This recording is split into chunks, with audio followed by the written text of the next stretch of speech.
give us a call sign. Or beat it. Let's play a game and give us a call sign. Or beat it. Let's play a game and give us a call sign. Or beat it. Let's play a game. Get your panties out of a twist and give us a call sign. Or beat it. Wow. How's it going, everybody? I got some DMs in the background that shooketh me. So I was responding to that. Hey, everybody, this is the After Chat. This is where we answer your questions. And, yeah, they can be about any radio topic, really. It doesn't have to be amateur radio. Often, many of us are well-versed in other radio services as well and can help you out to the best of our ability. And I say we because we're all a part of a community here. Community, right? And it's over on the Discord, the Ham Radio Crash Course Discord. Links in the video description. Don't worry about it, though. If you're just enjoying things, chilling, vibing out on YouTube, as the kids say, then go ahead and stay there. You can ask your questions. That's just fine. But what I'm going to do is I'm going to join the Discord. You're going to be able to hear everybody in audio, and you'll be able to see them above my head right there, the names of the people. And, hey, if you have questions and someone above my head sounds like they got the answers, you can message them on Discord and get help that way. And as always, if you're completely new to the Discord, you want some help, go to #ham/help on our Discord. Okay, got a couple of things that's going on. Just want to remind everybody, if you haven't already, go check out hamtactical.coffee. Right there. There it is. hamtactical.coffee, our coffee club where you can get whatever we're cooking up, right? We got 4 different varietals right now. There'll be a full 12 months at the end. But you can just buy the one you like right off the cuff if you're that inclined. So go check it out. We would appreciate it. All right, let's go ahead and say hi to our friends over in the Discord land. So 1 second as we get slid over there. By the way we're doing this is you basically say the word question in your question, so I see it. It gets highlighted on my end, or you do @Ham Radio Crash Course and then add your question. And we're going to do it that way. All right. Let's go ahead and hop on in here. Inside the house. HEPA filter. Hey, I how's it going, everybody? I have one of those. Hi, Josh. Hey, it's Frank. How's it going, man? You've been a busy guy. Very busy. I have a little fun news, but Adam and I just had a little fun on 40. Oh, excellent. Good for you guys. Excellent. All right. Well, so this is the After Chat. You're now here in the Discord. We're already getting questions in the YouTube side of things, like from Todd that says, do you do QSL cards? I do. In fact, I have a big old pile of them I got to work through. I thought about doing a live stream where I make everybody watch me fill out my QSL cards, but maybe that's not the way to do it. I don't know. We'll see. But yes, I do. And I do have a big old stack I got to get through. Let's see. Am I light? Oh, yeah, I might be. I've been playing around with my audio, so I will adjust things as we get going here. So, yeah, thanks. All right, so on the Discord side, don't worry, we're going to talk to our friends here in a second. But what we like to do to start this whole thing a-running is we go to the Discord first for people that are new and have a question. So if you are new on the Discord voice, like you're hearing me right now, hopefully, and you'd like to say hi, we'd love it when people introduce themselves. And that's all you have to do if that's all you want to do. But if you have a question, the floor is yours. Priority comes to those that are new here for the first time. We give you guys the priority. So is there anybody that meets that qualification in the Discord chat now? Anybody new here for the first time that'd like to say hi or ask a question? If so, just come now. Say hi or give your name.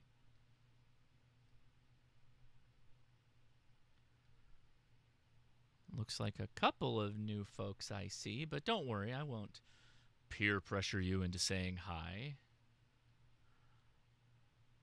It's all right. We can come back to it. Is that? Oh, was somebody keying up?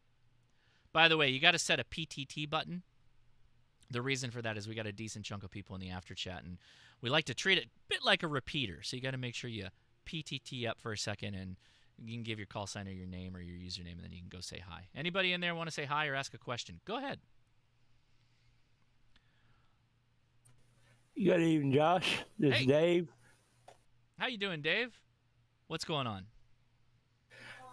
It was me, AC0RV, that asked you about the headset for the time to phone in with the computer or ham radio headset. Oh, okay. So is this like a Bluetooth thing you're looking for? You want a Bluetooth headset that can do many different devices? either that or a hard line where you can plug the jack in, for the phone, and go hard line either way. Interesting. Why do you need to have both the phone and the radio connected at the same time? Because that's the I guess biggest I hurdle. don't. Okay. I guess. Sorry, I'm not trying to interrupt you. No, you're good. Sorry, I wasn't trying to interrupt you. Just filling dead air. Go for it. Explain. What are you trying to do with it? Well, I want instead of picking up the hand receiver, I just can tap this device and answer phone.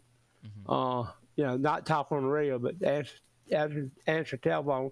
Then when I get through with the telephone, I can go back, talk on the internet, on the computer or the ham radio or whatever, That is a fantastic question that I've never really even thought about. Has anybody in the Discord ever done anything like that? What would you say?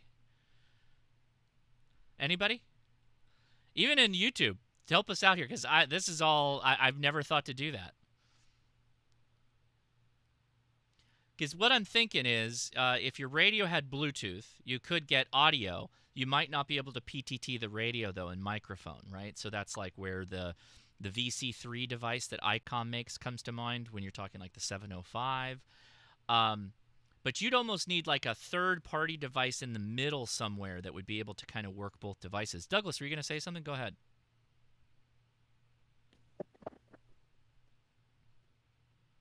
Okay. Douglas is just have a hot mic. So I think the question, Jason is asking to restate the question. So he would like a headset, whether it's plugged in, Bluetooth, whatever, that would be connected to his phone. And I guess I should ask Dave, is this a landline phone or is it like a cell phone? It's a landline phone. I know a while back I saw a article in QST, I think, where the guy made a device, a hookup device between the radio and the phone or whatever. And I was just wondering if there was another device where I can hook, like the radio, not hook the radio, but using one headset, linking the telephone, to this device where I can key up, answer the phone without having to pick up the receiver. And when I'm through, if I want to use a ham radio, I can just flip switch and be able to use it on it. God, that is a really good question. That is, I'm not a crazy audio AV guy. You have me kind of stumped. First question out of the chute, and I'm stumped. I guess it's because it's and really what I think the problem is here is that it seems like a couple of things. You would need some way to feed both audio channels into the headset, which that's not actually that difficult. You could use any kind of mixer would do that, right? But the issue here is you'd need the ability to like unhook the phone, so to speak, answer the call, if you will. So that's the curiosity I have, is how would you do that? And then be able to end the call and go back. You'd almost need like a fader control, like one side's the phone and the other side's your radio, and you can go back and forth like an old school DJ or just a mixing board. Or you could have some kind of system that would take everything, the receive side, over to the phone when you click the button versus switching back over. That's really interesting. Gosh, anybody on Discord, even Jody. Jody said they had one in the radio station where they worked, but had something. Yeah, I'm trying to find it. Yeah.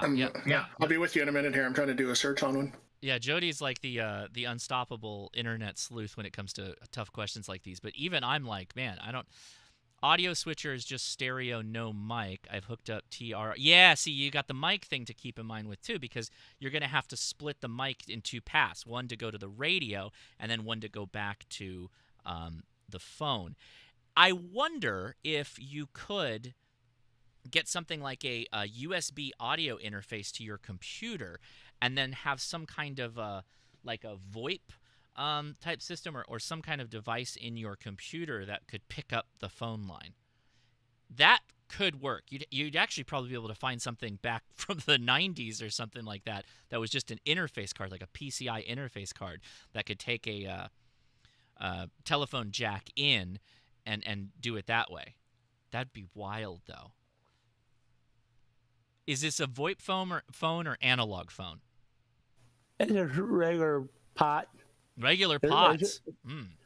It's a regular phone, where I know when my wife was working at her job, she had a device. I was looking to find a device that when the phone rings, you could hit it and answer the phone that way, So Jody, but I haven't found it since then. Yeah, Jody didn't disappoint. He just dropped a link in the hashtag live-stream chat for a DNR Telephone Hybrid 1 progressive concept. And it looks like, looking at the back of this thing, let me see if I can enhance. Oh, good. I slightly enhanced. Let's see if I can embiggen more. Nope, the image doesn't get any bigger. Wait. Nope, a little bit helpful. So it looks like it's got a phone line, a wall line, and then a 2 mic input and output. So you could use that to go into a mixer board of some kind. Right, Jody? Am I Yeah, exactly. And you can buy, they also sell mixer boards at that store with that phone line interface built in. It just shows up as another channel on your mixing board, which is super easy, but much more money. You would have to route your radio into the mixer board as well. So you'd probably have to go to like an XLR adapter, which those are plentiful. Heil Sound makes a ton of different options for different radios. What kind of radio are you trying to interface? Well, I was going to say a 706 Smart 2G, but I think my radio got borrowed by somebody else when they borrowed my big toolkit, two chests, but I haven't really decided what radio I'm going with. Okay, well, whichever one, if it's even a Mark IIG would have an ICOM adapter that would go from the ICOM connection into a Pro mic, as they call it, or an XLR connection that you can use. Yeah. Oh, you know what? There's another thing too. I don't know how well this will work for you, but somebody dropped a link to, who was that? Abe dropped a link to a universal 3-in-1 Pro audio headset switch. It looks like it's Bluetooth. So I guess if you had, it's to the phone though is going to be tricky because it's an analog phone. So you'd have to figure out a way to interface that over. Got a couple of options there. The link. Do you see the links there in the video in the chat? I'm new to talking over this Discord. I don't know how to go to it. Oh, I see. So if you're on the Discord chat and you scroll up a little bit in the area where all the chat rooms are, and if you go to hashtag live-stream, you can get it that way. But I'll see if I can just copy the link real fast and shoot it over to you. Let me go back over here. Dave, send you the message. So you'll have that in your DMs there. I dropped you the link to it, so you can check that out. DM is a direct message. Okay, very good. Dave, good question to break the ice with. I think you had a stump for a little bit, and then as usual, Jody came through with a solution. So good job, Jody. Does that help you out? Oh no! I jumped Josh tonight. Oh, I'm so sorry. No, you're good. Oh my God, Douglas. No, it was a good question because honestly, the audio stuff is, and I wasn't a telephone guy, so that was a good question though. Nicely done. All right.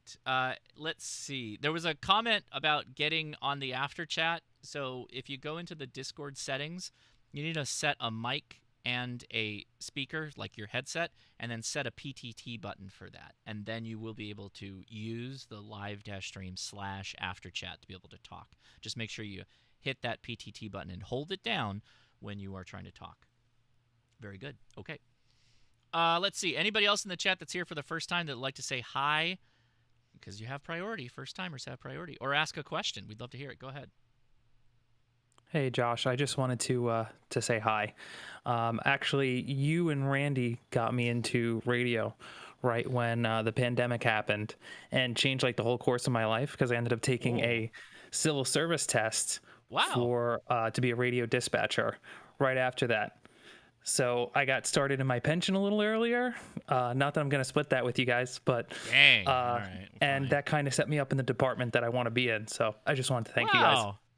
Oh, well, that's congratulations to you, and it's nice to kind of get a path, a direction to head in life. So that's cool. I'm glad that radio did that for you. I appreciate that I might have introduced you to it, and Randy. I guess Randy can help a little bit, but yeah, thanks for the kind words. That's very nice of you, and thanks for saying hi. No problem. There's a lot of new people on the stream. I don't know how many people we have watching right now, but anybody else on the Discord that would like to say hi or ask a question, come now. Hi, Josh. Hey. I just got my tech license this morning. The Jolly Green Giant got his tech license. That's a scary thing. It'll be easy for you to put up an antenna, though, right? Yeah, I am 6'5", and we're actually putting up a 40-foot tower at my dad's for the community, so that's been kind of fun. That is cool. I do have a question, and I also want to thank you. I've been watching your videos for 2-3 years. Wow, thank you. Finally got back to the States to where I had time and money to put towards radio. Mm-hmm. Excellent. And a few months ago, I got a FTM-500 for off-roading and kind of off-grid stuff. Mm-hmm. And I wanted the APRS capabilities. And I'm curious with an FTM-500, and I've got an iPad mini. What would you recommend? What would you use software-wise for? I don't know, displaying and I believe text. I'm sorry, I'm still new to it, but what would your setup be with those two? Yeah, so I probably would just use the radio for most of it, right? But at the same time, that radio has it's a little bit fiddly on actually using APRS with it. So I'm gonna drop KM4ACK's YouTube channel in here. Do you follow KM4ACK? No, I will though. You should. I'm going to drop the link to him as well so everybody can get it. But he has gone back and forth with his relationship with the FTM-500 and doing APRS with it because he's a huge fan of APRS. So he has a video, and let's see if I can find it really fast. Let's see. It is... How did I go back too far?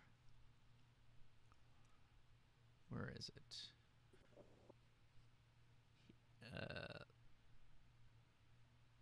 I think this is I have finally solved the coordinates. Check out for the D2. So as you can see, I think this is it. Repelling that button. Yeah. This is a key. So he's the man when it comes to APRS stuff. So I'm going to drop the video. Yeah, it's the MobiLink TNC. Yeah, there's that. That's the first one. And then where is the Mobi? Somebody drop the link for it if you find it. Just go ahead and do it in the chat. You save me some time.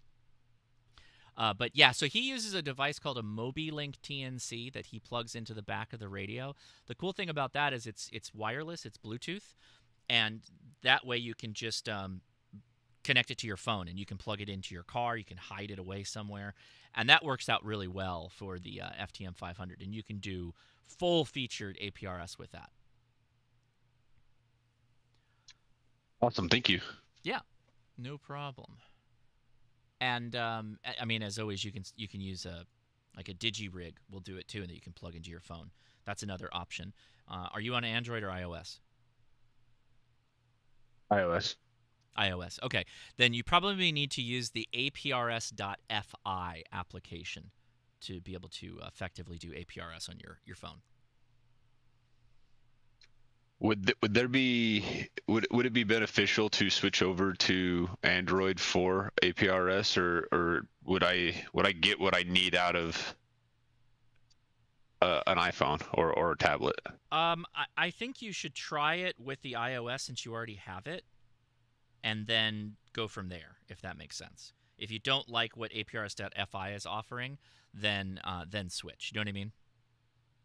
Yeah, for sure. That makes sense. Cool. All right. Well, excellent. We answered that question too. Appreciate you being there, man. And thanks for joining us for the first time. Thank you. All right. I'm going to open up this bottle of Josh and get some Josh in me. But anybody else want to say hi or ask a question? Come now.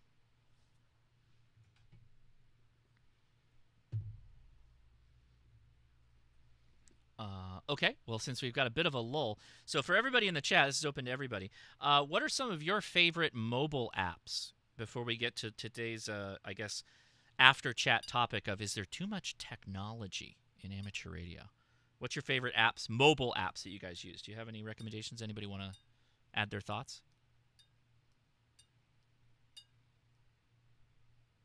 I wasn't sure if we were still on newcomers or not, but I do have a pretty good question. No, we can take your question, but we'll come back to newcomers as well. So yeah, go ahead. What's your question? All right, so I recently, well, I guess I'll set the scene here. I've gotten a Yaesu FT-710. Okay. And I recently purchased the SCU LAN 10 to remote into my radio via network. Mm-hmm. And Yaesu, in their infinite wisdom, didn't design that to like give you full cat control. Okay. And it requires the use of my USB port from the back of my radio, the USB cat control, to plug into that device. And then pretty much all my other ports are full except for a tuner port.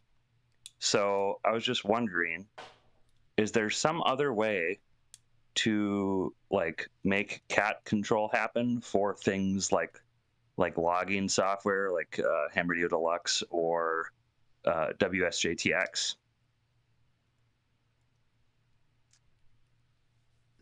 It uses a USB port? I guess you could just remotely do it, right? So yeah, with the SCU LAN 10, it's really cool because it gives you like really great single sideband. Like it's good. Like the software for it is really good. Like you can control your radio almost like you were there, but pretty much only for voice operation, right? Like you can control, you can adjust your filters and all that stuff. You can see the waterfall and the Yaesu 3D SS or whatever it's called, and but you can't, it doesn't give you like full cat control. So really? I'm basically taking that port away from connecting it directly to my computer, where then I would have full cat control, and then I can run WSJTX, or I can use like other software with my radio to control it. So now I have to figure out a way to interface my radio like a secondary cat control way, or maybe there's some kind of like routing software where I can like redirect that and have like a USB go to, I don't know. I have no idea. I'm sure there's probably a plethora of ways to do it. And I reached out to Yaesu, and they told me to use like they've got their SCU-17, which I think is pretty much like a signal link. Yeah. Like a sound card device to interface with my radio. But I'm already using the FT-710 also has a DB9 RS-232 serial port connection for cat control, but I'm already using that for another device. So I'm just wondering if there's like some other way to interface the radio to my computer, and then maybe I'll be able to just use like VNC software and remote into my computer at home to control WSJTX or something. So a different thing. The simplest way, like if you want simple, this is going to cost you a little bit of money, is get like Ham Radio Deluxe, and it will create what do we call that? Logical serial ports. So it virtual serial ports. Thank you. It will create a virtual serial port off of your radio's serial port. So you can be able to do the Yaesu voice things, which you like. You don't want to lose that, and still also be able to do full cat control for something like WSJTX or something along those lines. That's one way of doing it. There is an application you can download for just virtualizing USB ports. It's a little bit more complicated, but you can do it just fine. And I believe that's a free option. Don, I know you've done this many times. You have thoughts on that? Sorry, I was typing something in the chat. Sorry, we're doing what? Virtualizing USB ports. Oh yeah, I use COM0COM and to virtualize the serial ports, and then I use what is it? There's a virtual audio thing that I use too, because like with the Anand radios and even the Hermes, you need to do that, or it's one way to do it, because unfortunately, and this is something I put in the chat, all radios should now be on TCI, but they aren't. Yeah. And so we're still fighting old serial ports and old audio chains, and it's just stupid. Yeah. Everything should be over TCP/IP. Yeah, I guess. So what would the interface be? Just Ethernet? Yeah, I mean that's how it works on, like the Sun SDR was the first time I ever encountered it, but it also, like any of the again, the Flex radios, the ICOM 7610s, anything that's connected to Ethernet, it basically does all of the CAT and the audio and everything over TCP/IP. Yeah. And basically, you go TCI in for the CAT control and for audio, and that's it. You're done. Everything else is auto magic. The other thing is, I won't expect this within the amateur radio space for some time, but not Thunderbolt. What am I thinking of? Or I guess it is Thunderbolt. A lot of this can be passed over USB-C, including TCP traffic. I have a feeling that we won't see that for a while. Like right now, we're just passing USB data over USB-C, which is great, but that's an option. Yeah, some Thunderbolt. In fact, I've done Thunderbolt video, and so some monitors can actually hook to Thunderbolt. That's what I use on my Mac, or at least one of my monitors is Thunderbolt. Yeah, it works really well. Jamscan, does that help?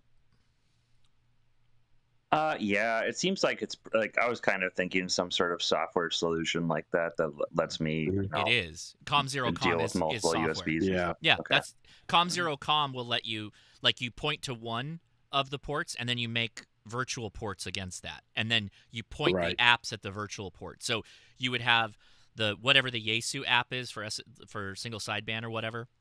That would be port 5, which would be a virtual port, and then I think it goes in.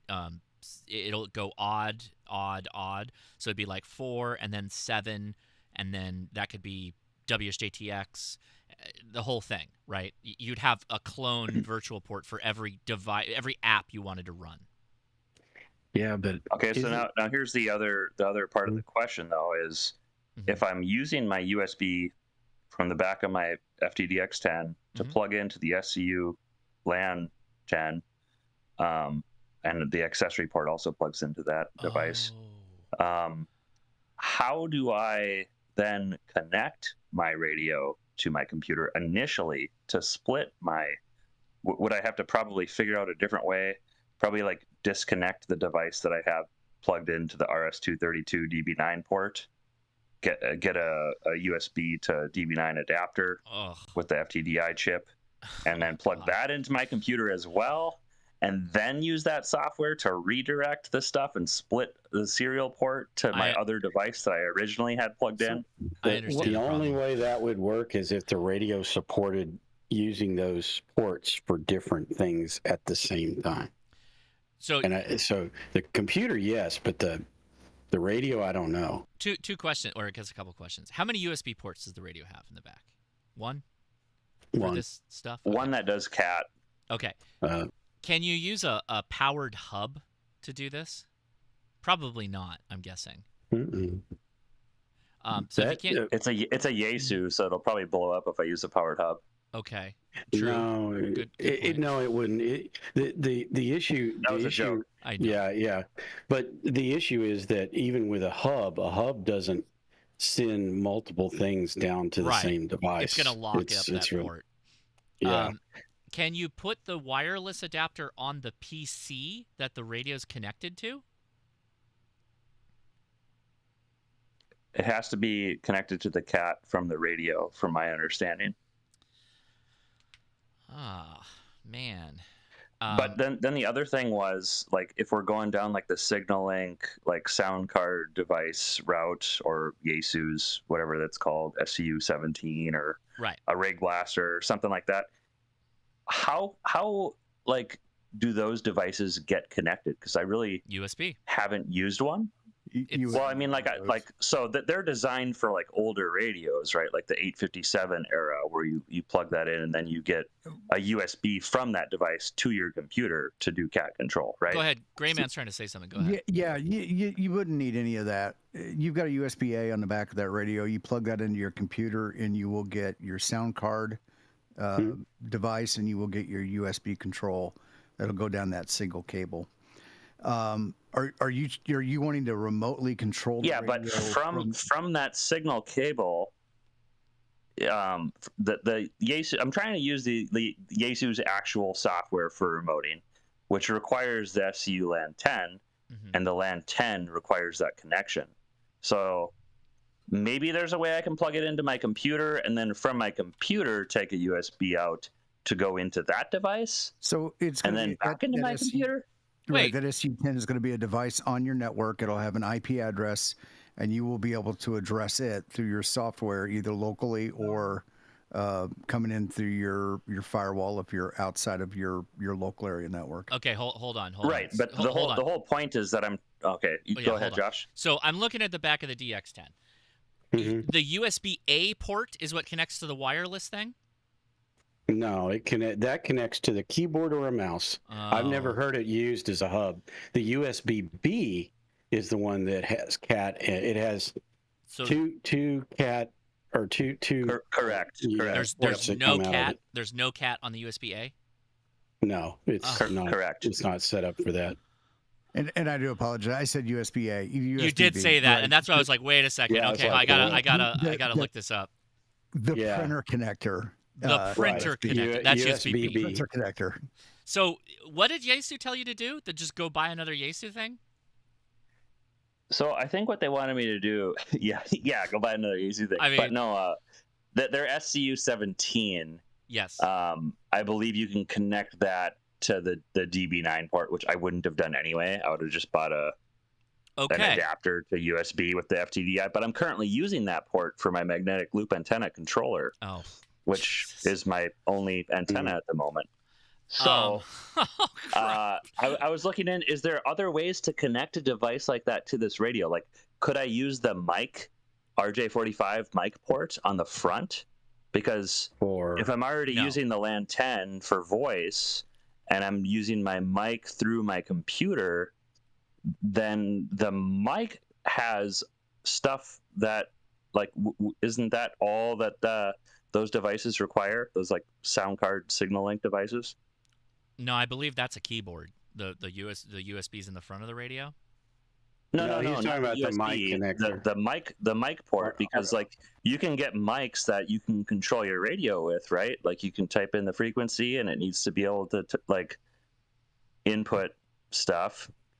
So it might not give me full cat control, but at least I could run WSJTX, which is really all I care about. This is a really convoluted mess. So let me go back a step. The SCU. I don't know why Yaesu just doesn't let me have full cat control. I know. And by the way, by the way, put an Ethernet port on it. Okay. Sorry. Okay.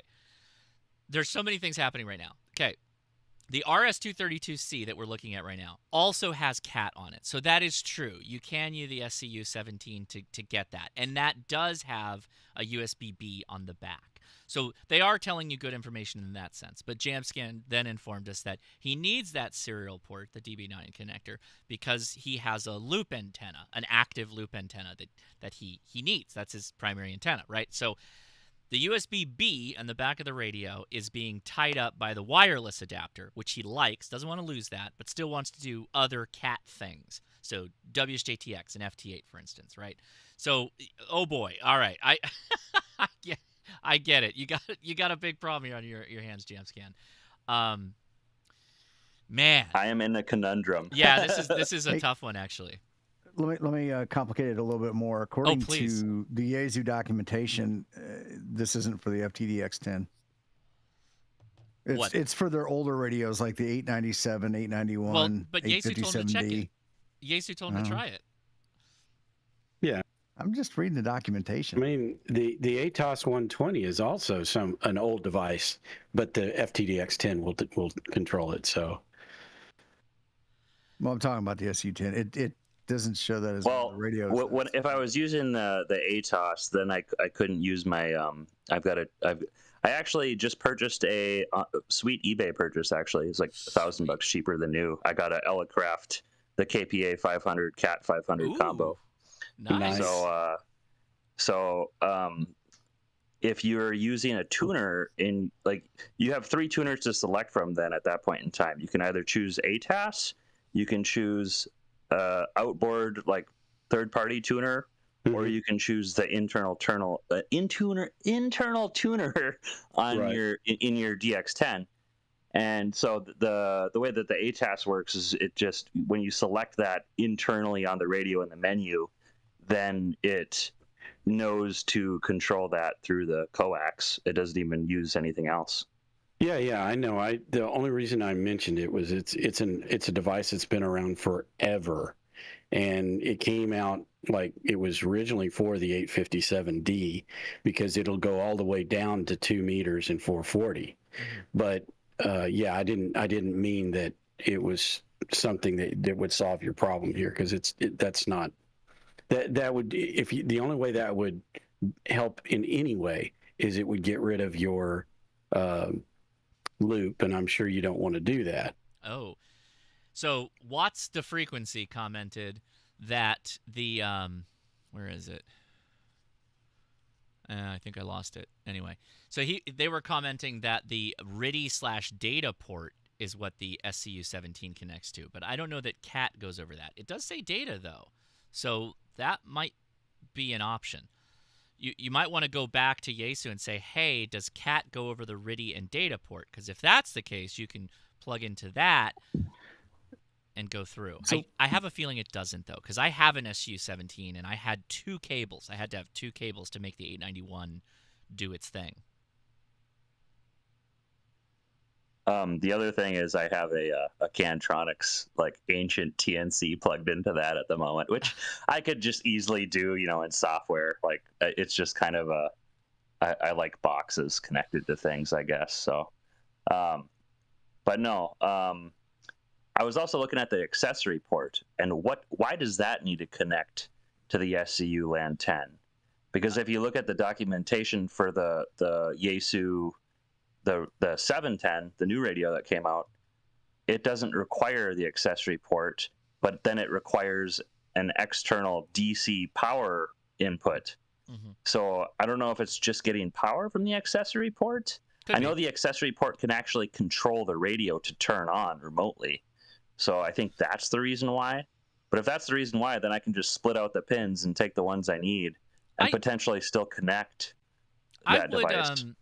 I would go back to Yaesu. Call the fine folks in Cypress, California, my neighboring city here, and explain to them that that DB9 port is occupied and the USB-B is occupied by the fine wireless product that you like, that Yaesu makes. And say, hey, how do I work around this? Help me out, because I want to do FT8 things as well, or whatever, right? Like, they've got to have a solution for that, or at least I think you should ask them if they have a solution. I sent them an email. What's that? Which SCU external device do you have? I don't think he has it. I think he said Yaesu told him to get it.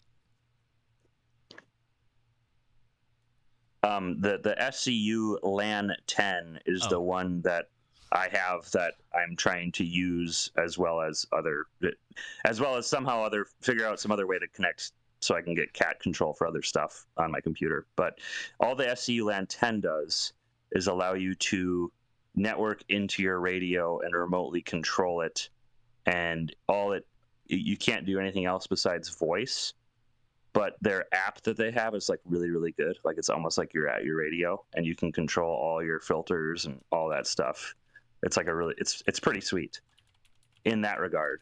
But it doesn't give you full cat control, which is like really annoying. And I don't know why they wouldn't just like. There's got to be a way that they could have just allowed you to have full cat control. I know it's a latency thing, right? Like if you're connecting from like somewhere else, but like maybe on my local, like when I'm in my house, I don't see why there's not a reason. Like the latency is likely not as bad. I don't know if they cheaped out on the LAN interface that they use. Like if it's just a 1 gigabit per second like thing, you know, instead of like 2.5 or 10, you know, or I have no idea. Yeah. There's so many things that like this is this is getting crazy. It's a conundrum. Yeah. It's a rabbit hole that I've been going down. I tried calling them, but it was like on Friday when I got the device in and connected it, and then I just sent them an email. So maybe on Monday I'll hear back from them. I sent them a book, actually, is what I sent them, because I was trying to explain my situation, and then I had to like reword it. I'm like, that doesn't make sense. And then we'll see what they say. I don't know. I just figured I'd bring it up. Yeah. Check out the image that Jody just dropped. I don't know if that'll help you, but it's certainly a rat's nest of wires. So take a look at that. Josh, wouldn't that MFJ thing that we all helped me figure out years ago, what is it, the 1, 2, 3, 4, that Raspberry Pi thing, wouldn't that solve all of these problems? All the problems are solved, Mike, instantly. Not all of them. It's still a Yaesu menu system, and you have to deal with all that. But heaven help us. No, I'm seriously asking. That should work, though, wouldn't it?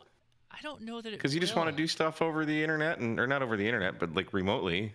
You can operate everything from the radio remotely.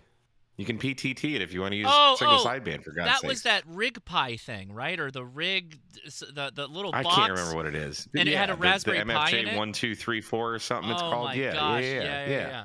Oh, Jesus. MFJ 1, 2, 3, 4. Is this like a made-up device or does this actually exist? No. I don't know that that's the solution here. I don't think it is. All right. Link in the description, please. I don't even know. It might be cheaper just to buy. Do we want to go down that route? I mean, it's a nightmare to set up, but it is a nightmare. It's got its own. It's got its own things. Jamscan. Okay, hear me out. So, I'm not saying this is the same, right? But I'm most familiar with ICOM, particularly the remoting side of it. And the ICOM software is 2 parts. There's a server, and then there's a client. And you can run the server on a PC that the radio's connected to. And when the server's running, you can create virtual data ports off of that. Is that how the Yaesu software functions for the wireless connection?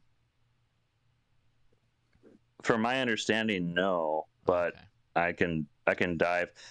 There might be some kind of crazy software solution, and I might be able to rig up my loop controller a different way, because I don't know if that needs full cat control necessarily. It just needs to be able to tell my loop controller what frequency I have moved to, so it can tune itself to be resonant. You know what, Jamscan? You know what? What if you went... What's that? What if you went node red? What if you went node red that every time you changed frequencies on your radio, the antenna was connected to a node red Raspberry Pi that told the antenna to move frequency? That's a thing that I could do. That is a learn node red. Yeah, but, you said you like a challenge. I prefer a hardware solution, but still cheaper than Flex. It's lots of hardware. It's lots of Raspberry Pis that connect to all of the devices. It's lots of hardware. That's the joke, is that I should just buy a Flex, but I don't know. I like my Yaesu a lot, so I'm attached to it now. And Jamscan, check this out, right? If you did node red, you could access that from anywhere, and you could see what the antenna was doing. Like you could track, all the stuff with the node red UI. Somebody's gonna summon AA0Z and he's gonna appear. Now, the thing I haven't done much with is looking at the manual for the Elecraft stuff I have. I wonder if there's some kind of way that I could tell it to tell my loop controller to do things. That's another Because option Alacraft is you're just moving it down the chain. So if you put the amp in between the loop, can the loop do or whatever if you can get the DB port back. Yeah, that was another thought I had. So I might have to dive down the Alacraft manual. I mean, those guys are this thing is pretty sweet. I'm not gonna lie. And like, oh yeah, it's for the price. I'd never see them on eBay, and so I just kind of bid on one, thinking that I would get it because I kind of lowballed the guy, and he was like, "Yeah." Did you? So wait, how much did you get? It was a KPA 500. How much did you get for it? it wasn't like a steal of a deal, but like it was probably about $1,100 cheaper than new.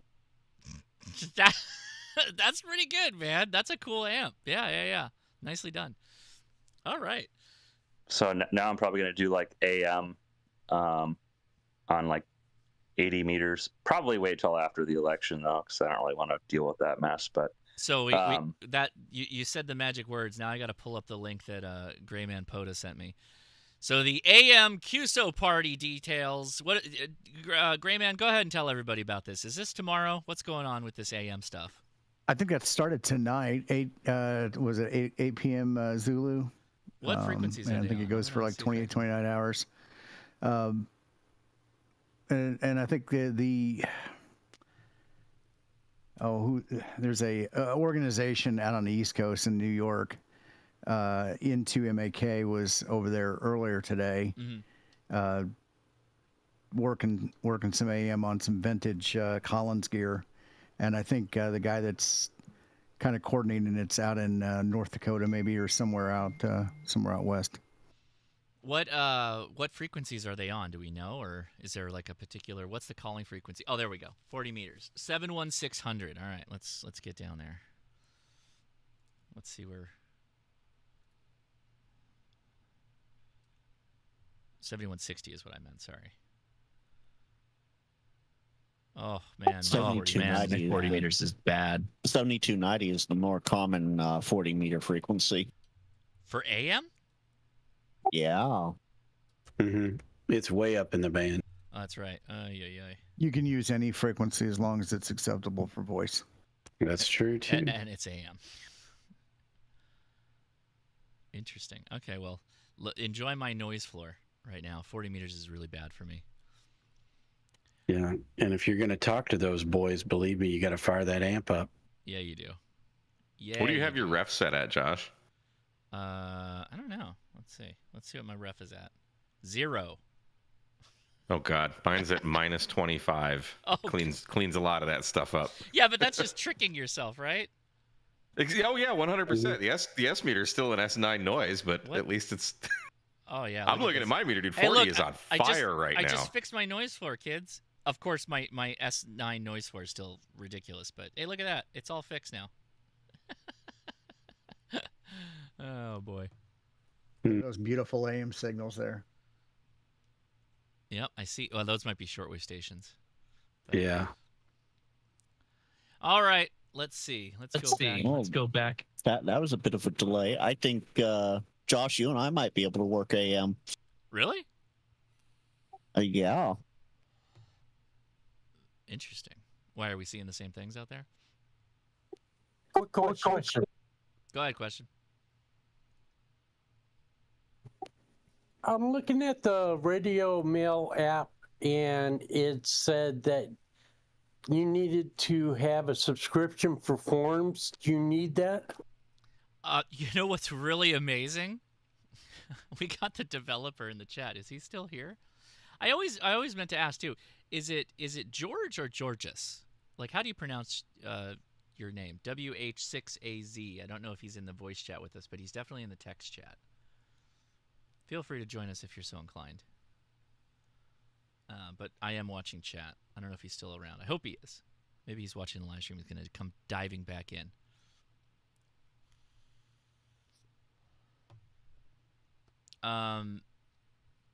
So I don't know about the forums question because I've never used forums on that. I could pull it up really quick. Let me see actually here.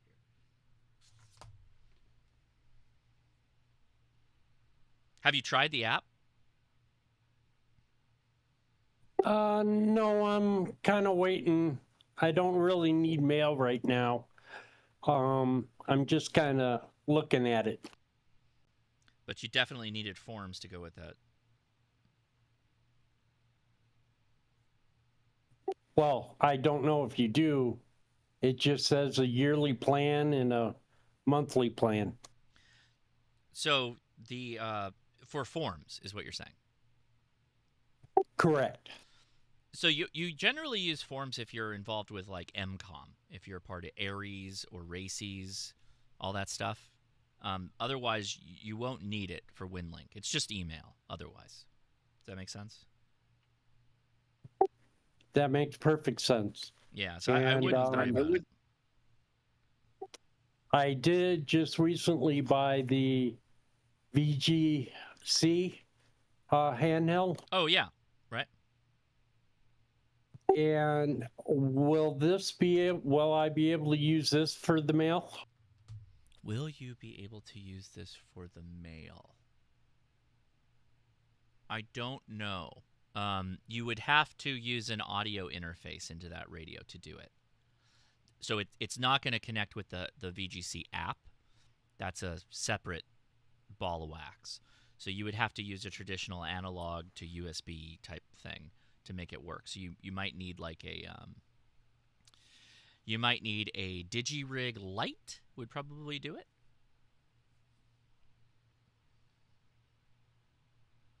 I think. Okay, and also one other question. Mm-hmm. Now this I can do APRS on the 2 meter. What do you mean? Like on that VGC radio? Yeah. Well, the VGC radio is going to do APRS on its own in the radio. If you do the app though on Android, it'll also work on Windows, but it works better on Android.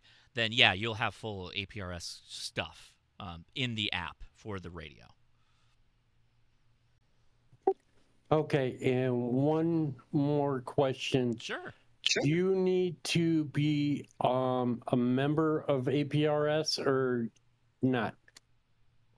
No, you do not.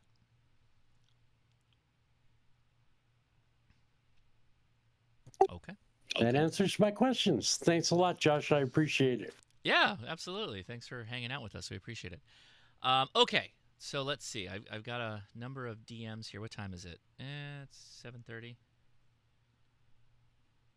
Oh, yeah. I am a bit low. Hold on. Let me see if I can bump that up on Discord, too. As always, I'm screwing around with stuff. I put an inline amplifier back in, and I don't know that I think it's boosting my audio out to, let's see. What if we do this? Yeah, YouTube is good, but you need to boost your audio here in Discord at least as loud as Frank. Test. Is that better? How about now? Yeah, Is that better? Better? Frank talked over. Okay. Yeah, it's better. Much better or not better? No, it's much better. It sounds good to me now. Yeah, you're pretty even. So that was the input sensitivity. I just turned it off. Just jammed a penny in it. We're good to go. Gosh, I have your user volume set to 200. Is That's it better how low now? I hear you. Is it better now? It got a little better, but that's weird. Yeah. What headphones are you using? Because when you were talking about bass, I heard Frank just fine, and when you were talking about Josh, like his level's just fine. I'm using Shure in-ear monitors. What are they? Something 219 something or other. A fancy boy with some in-ear monitors. I love in-ear monitors. I'm hearing Josh absolutely just fine over here. No problem hearing Josh. All right. Well, maybe it's just me. I hear everyone else louder than you, Josh, for what it's worth. But okay, it's probably my fault. I'm sorry. All right, let's comment about the VGC stuff. Yeah, go ahead. Yeah, I actually asked the factory rep on their Facebook group for that Vero VGC, the 7500, as well as that 76, and they say they have no intention of allowing use of the TNC for WinLink purposes. It's only APRS, and I don't think it's it shows up as actual APRS, but there's something in the software. So That's what she said on the Facebook group. Hey, that's what she said. Is this better? Did my audio get way better? Okay. It's about the same on my side. That's weird. Yeah, okay, same. because it was on the wrong mic. That was weird. All right. Well, sorry. Yeah, no. Remember, the app, think of an app kind of like an app on your computer when it takes over USB connection. Like, that's it. Your radio's not doing a lot of other stuff. It's like in the app. Like, it's all about that app. So they would have to add WinLink to the radio app, the companion app that makes it do the whole thing. With that said, you can always bypass it and just plug the 2 analog jack connector, plug it into the side of the radio and just go analog into the radio to key it and do that whole thing, right? I mean, that's the brute force way, if you will, from my point of view. So I don't know. Does that make sense? Yeah, I have a Mobile Link TNC that I have. I made up a cord that goes from the mic jack to the Mobile Link TNC that will trigger it as well. So that's definitely an option to use. So you're just using the audio instead of the other. But until they support it in the app, and she says they have no desire to do that currently. So yeah, I can't see them going that route. To be honest, I don't see them doing that. But yeah. Ted dropped a interesting solution to Jamskin's problem. Oh, what is it? It's a magnetic loop pass-through. So you take your serial connection into that, and then it passes the same serial data onto your computer, and then sends the data also out to the magnetic loop. There you go, Jamp. Check that out. Check in. So here's a really quick one, and then I'm going to say hi to my YouTuber friend. So apparently there is a normal and a filed, I think he meant field version of the FT-710. Not really seeing the difference, is there? Yes. The difference is that the normal version comes with the speaker on the side, the little sidecar speaker that you can switch to either the left side or the right side, or just, put it wherever.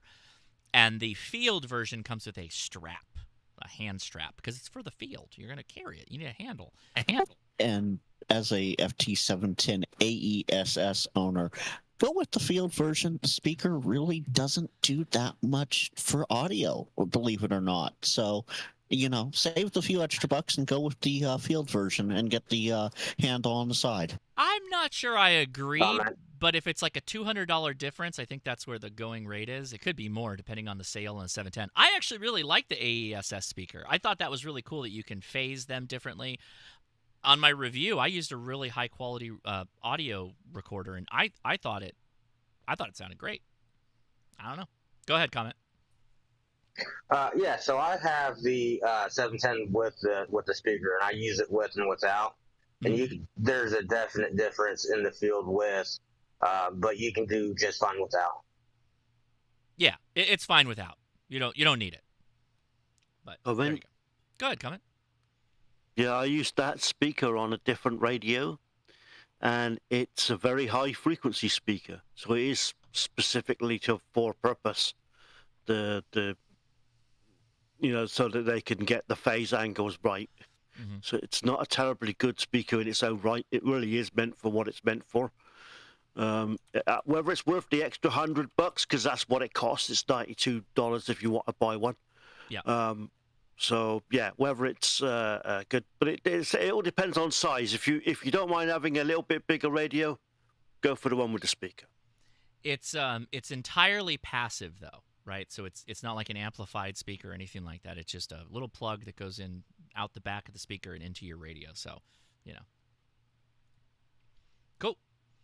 All right, let's say hi to our YouTuber friends, and I think Frank's here. So man, we got some huge support. We appreciate Frank when he's around. So starting up at the top, Bill, Ham Radio Tectonics. How you doing, buddy? Hey guys, how you doing? Doing well. What's going on, man? How you been? Good. I've been okay, man. Watched the stream tonight. It was interesting. Always appreciate the shout out.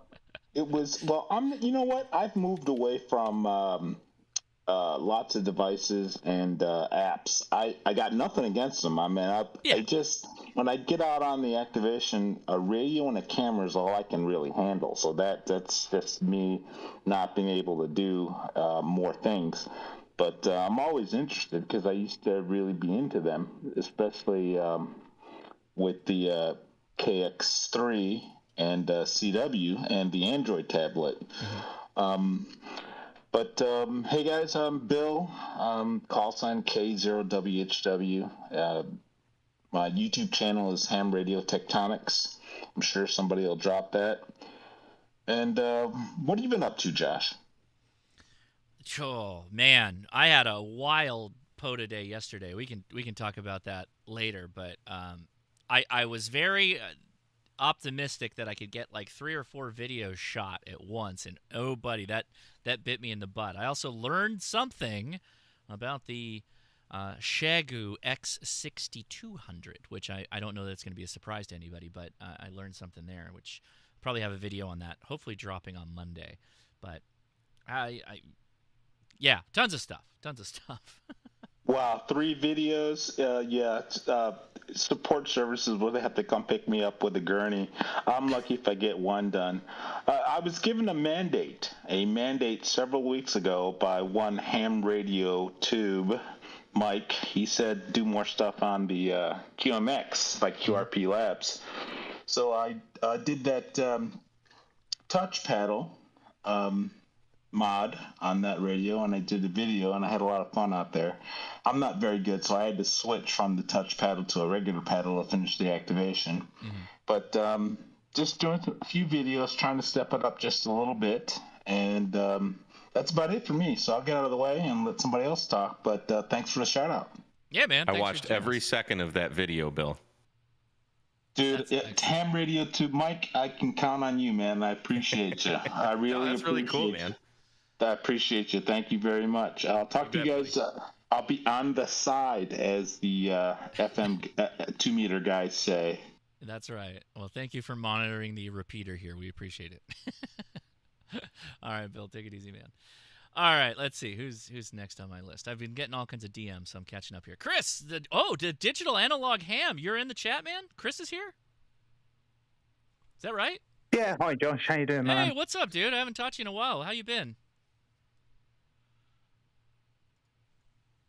Yeah, pretty good. I've just got back from the Newark Hamfest. Thoroughly enjoyed that.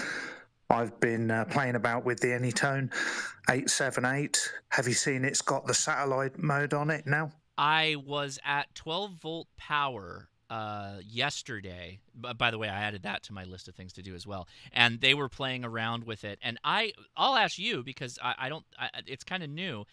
How are they handling updating pass estimates? Because once you load that firmware, it doesn't have an internet connection. So, like, is it just kind of getting close to a pass, like, plan? Or how is it updating the information, like the Keplers and whatnot? Yeah, I believe the KEP files are sent from the CPS software, and they will run out. It's very, very similar to the way OpenGD77 handles it. So, yeah, it comes from the CPS software, and firmware 3.04 is the only one that does it. But the passes are a bit out at the moment, so they're working on making them more accurate. SO50, that works. But the ISS is quite a bit out. Okay, so good. That was exactly what I was wondering, and you answered the question then. So yeah, you expect the programming software to update those Keplers, because if you don't, you won't have an accurate pass estimate. So that makes sense. I would assume that you'd have to link it and upload it or update it and all that stuff. That's cool, though. Super cool. And it does the Doppler, right? Yeah, exactly. It adjusts the Doppler, both transmit and receive.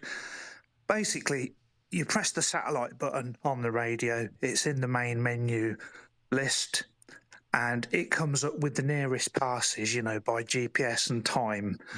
And so you click on the first pass, it counts down to when the pass takes place, and then it comes up with the round screen with the azimuth, and it shows a red dot where the satellite is, and you just press the talk button and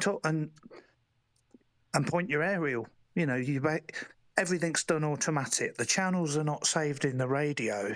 The channels are sent over from the CPS, so you can't see the channels in the radio, but it just works. That's cool. Do you, and correct me if I'm wrong, because I have not been following all the latest in the AnyTones, but is it full duplex, or is it, what do you do? Do you run another radio, or how do you work it? Yes, it's definitely not full duplex. Yeah, you can use another handheld or something nearby, but you know, we know doing it simplex it's not the preferred method, but it does work. You just can't tell whether you're getting into the bird, so you don't know if you're interfering with anyone. It's slick though. I love that kind of stuff. I love that it's, you know, again, companies doing cool, novel things to get people interested. And this is actually, frankly, there's not a lot of companies that are doing this with their handhelds, and they could. They could have this capability. So this is really cool. Looks like the video is doing pretty good for you too, as well. So yeah, good job. Congratulations. Yeah, the OpenGD77, that even works on radios that don't have GPS. You know, so like you say, it could be done on any radio. On the OpenGD77, you just type in your location on a radio. You know, like my old RT82, and it calculates it from your location. Love it. Dude, it's so cool. I'm gonna have to try it. I guess I have to go update. I don't know that my AnyTone 878 is one of the supported ones. Is it all of them? Oh yeah, UV. Okay, I think I'm good. I think I have the original UV, so I will. Yeah. Maybe I will. Yeah, it works on the blue button and the green button. Oh, I believe it's all the 878. Okay, excellent. Maybe I'll do that tomorrow then. You got me excited about it. Now you're the second person that's told me about this. I was hoping Digital Analog Ham would be around. Is he here? Oh, not Digital. Sorry, I'm thinking of Digital Rancher. Sorry, the other Digital. Well, thank you for hanging out with us, man. I appreciate it. And you're welcome. Yeah, well, anytime. I put a couple of videos up last week on it, and just search for satellite AnyTone satellite mode, and it will come up. Yeah, we dropped the link for the videos too, so anybody watching this will see them when they come up there. So yeah, check it out. That's a good one. And Jody has an answer to the Keplers, it looks like, in the chat. Oh, there's an enhanced answer. How? Yeah, it's exactly how that was described. The software updates the radio. Yeah, it's got to be. Yeah. Because it doesn't have a data pass through. Like if it had Bluetooth or something like that, and you can connect it to your phone. Sure, like that would be sweet. But you know, I'll plug it in and get some Keplers. I'm down for that. All right. Well, thank you. All right, who's next? Let's go down the list. I think it's Don. Don, how you doing, man? Well, I'm doing all right. Haven't done much on the radio side because the job is taking all my evenings. But it's fun, so I'm not too bad. And I do have. I've got all the things set for me to get the shed in, and so that's going to be my next step. But that may well be the end of October at this point. It may even be into November, but I'm really looking for it. Man, I really last night on 40 meters, I got on the HRCC net, 40 meter net, and my noise floor was 0. It was unreal. That's yeah, again, the big problem I can't have now is, well, nobody can hear me because I can't run my amplifier in the situation I'm in right now. So I'm really looking forward to getting that shack out there, or that shed out there, and getting all my equipment set up and getting the amps back on, because I just can't imagine what it's going to be like. And still need to, and I have a fairly good idea right now of how I can get that 300-foot doublet up. So now, I'm gonna start working on that. The most important question we all have, Don, is you filled out your paperwork fully to get the shed, to take ownership of this shed, right? Yeah. From last week, you were telling me about the paperwork, and I was almost reeling from the impact of having to do all that. So, okay, I'm glad it's working out for you. Yeah, it's more about like you go in and you fill all the paperwork out, but the lady that does it had messed her arm up, and I think I went over this last week. So, but yeah, so she didn't do it. So this week, actually early in the week on Monday, she sent me some more stuff over to sign and everything, and so it's all done now. I went over there on Tuesday, and she gave me the papers. They gotta keep her out from wrestling sheds in the back. I don't know what they have her doing, but they gotta hurting her arm wrestling them sheds. No, she hurt her arm chasing her dog. Oh, so out in her backyard. So, yeah, it wasn't that. And I saw her last week when I was picking the paper up, and she's got a big old black eye, and she's got a thing, her arm all in a sling and everything, and so yeah, she's definitely banged up. Dang. And just from chasing the little dog around in the backyard, but yeah.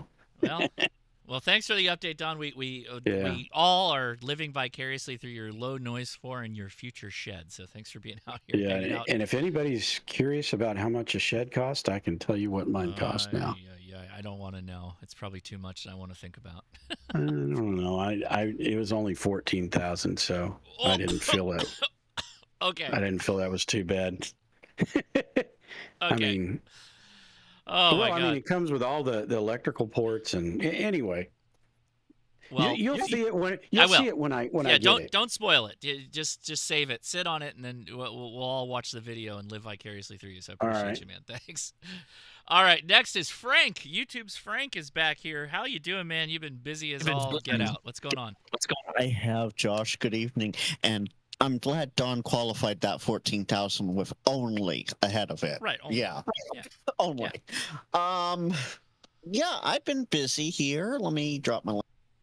So I've been very busy, of course, still working very hard, but, got some time off, so was able to at least make the after chat, going to work later tonight. I do want to say da to Adam for being very patient. By the way, for those that don't know Morse code or are rusty like me, that was TU for thank you. For being my first CW contact this evening on 40 meters. He really slowed it down, took his time with me, and definitely appreciated it. Maybe he can tell when he comes up here what the speed was, because it was very, very slow. Other than that, I'm hoping for a video here maybe in the next month or so. I'm trying to work on editing it in between the crazy extra board work schedule. Other than that, not much else going on. Speaking of SOTA, Matt. SOTA mate. You better get that right. Right? Adam will chastise me too for that one. Simon actually had the creator on a live stream Thursday night. So I'm going to do a video with him, probably have him on a live stream. I swear, for an hour, this is I talk to a lot of software engineers, right? That's like literally my job. And this guy is impressive. Like, just what he can rattle off in his brain that he knows about FT8, the way it works, the way it functions, how he had to offload things to the back end and use a different key of a character in this position to be able to do what this does. Like, the amount of hurdles this man went through to make SOTA work is crazy. You're all your eyes will glaze over in hearing the trials that this man had to go through to make this thing work. It's impressive. Insane. Ask him about how he came up with the name SOTA. You'll be very surprised by that one. But that's about it for me. I'll let you go down the rest of the list. As far as I know, everyone's still in the chat. So thanks, Josh. Yeah, thank you, buddy. In fact, Oh, sorry. Yeah, go ahead. I looked down at radio and thought about it. So the reason why I said I thought we could make AM contact on 40 is I keyed up an ID real quick on 7290 while you had it tuned up, and I saw my little voice footprint go down your waterfall there. So possibly. Okay. Well, let's. When do you have to leave? How soon? Oh, I'll be here all evening. Oh, okay. All right. Well, then maybe at the end we'll try and do an AM contact. I don't think I have many of those, so I'll take an AM contact in the log. Works for me. Cool, man. Thanks. Yeah, I'm gonna have. So I'm gonna do an episode. I think next week is gonna be with me and TO temporarily offline, which I'm excited about having Steve on. I think I've only done one live stream with him on my channel, so that's going to be fun. And we're going to be talking all things Shagoo, because if there's a guy I'm going to go to for Shagoo things, it's going to be Steve. So that's going to be X6200, 6100, G90, all that stuff we're going to be talking about, which is going to be super cool. So after that, though, I'm going to try and get some SOTA Mate action. Have you guys all see the presentation that he gave me, which was just... It was awe-inspiring, the engineering hurdles that they had to deal with. So very excited for that. All right, let's go next to Tim, the Gray Man POTA. How you doing, man? I am doing good. Just being a humble T-shirt salesman this week, cranking out designs, and got a T-shirt store associated, I guess, with my YouTube channel now. So it's if you go to the YouTube channel, it's there at the top. It's store. There's a whole bunch of fun T-shirts that I've come up with, including the "Have you tried a factory reset yet?" That's right. That's how you fix it. Well, thank you, man. Appreciate you hanging out. You can feel free to drop the link, and I think you did. Somebody drop the channel? Sure. Don and I both did at the same time. Oh, got it. Okay, let me pull it up really fast. Yeah, so go check him out. Link is in the chat. To the T-shirt? No, we didn't do that. Oh, yeah. Well, if he wants to drop it, he can. It's not a big deal. Yeah, Tim did earlier. Oh, that was just some pictures. But yeah, the store there okay. On the right-hand side. Oh, right on. Cool. All right. And next is Adam, K6ARK. How you doing, man? I am doing well. It's been a busy week at work this week, but in between that, I've been doing a little bit of PCB prototyping and ordering some PCBs. I made some cool low-pass filters for the QMX amplifier. I can't remember if I mentioned that last weekend or not, but cool. I built one of the 50-watt QMX amplifiers, and I put built the internal filter for 10 meters, so the highest band, and the output filter on that. If you want to operate it on other bands, the nice thing is that you just slap on another low-pass filter for the proper band to kill the harmonics, and you can run again for you want. So I designed a little board for that and ordered a batch. Prototype seemed to work well, so I ordered a bigger batch of them. So if anybody has that amp and they're interested in making it multi-band, reach out to me. I'll have those boards Wednesday, and I ordered a batch of 100. So because it doesn't cost much to make small boards these days. So if you're interested in a low-pass filter for a QMX amp, let me know. Cool. And beyond that, I joined the. Uh-oh. Did he go robot, or did I crap out? No, he went robot and then unkeyed. Yeah, to me, it just disappeared. To finally hold on, chat Adam. with Adam, we lost George. We lost all of that for the first time. That was Adam. We lost all of that. So you said I finally, and then you fell off. Oh, I joined up with the Ham Radio Workbench crew to record a Ham Radio Workbench podcast last night. Oh, nice. And it was my first opportunity to actually meet George. I had never met George before, so it was good to chat with him, and it was a fun discussion, and I think I assume they usually post within a month or two of when they record, so that'll be coming out soon. Very cool. Yeah, I love the podcast. So, Adam, just a quick question, just for my own curiosity. How slow was my sending this evening? You guys take that. I got to go close the back door really fast because the dog's in, so I will be right back. You guys talk for a second. Go ahead. So yeah, Adam. It was decent. I think the bigger challenge was the low power and the QSB because you were kind of up, down a little. Yeah, I mean, I was so for those listening. Sounds like my connection is great. How copy? Yeah, you dropped out for a second. You're good now.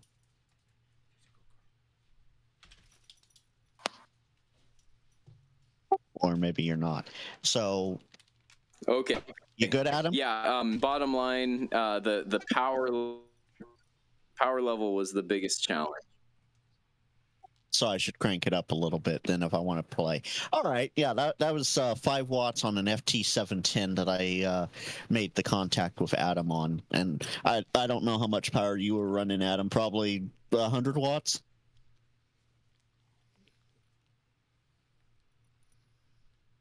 Uh-oh. I guess we lost Adam again. That's on my end. Oh, yeah, Adam, you're dropping out again. Well, Josh, you're back, so give Chloe a big pet rub for me. Yeah, she's doing good now. She's all happy. All right. Next, I believe, is Mike, KNMRD. What's up, dude? Just talked to you a little while ago. It's usually really hard. I know. We were just talking a few hours ago. It's usually really hard to follow Adam, but he kept dropping out so much.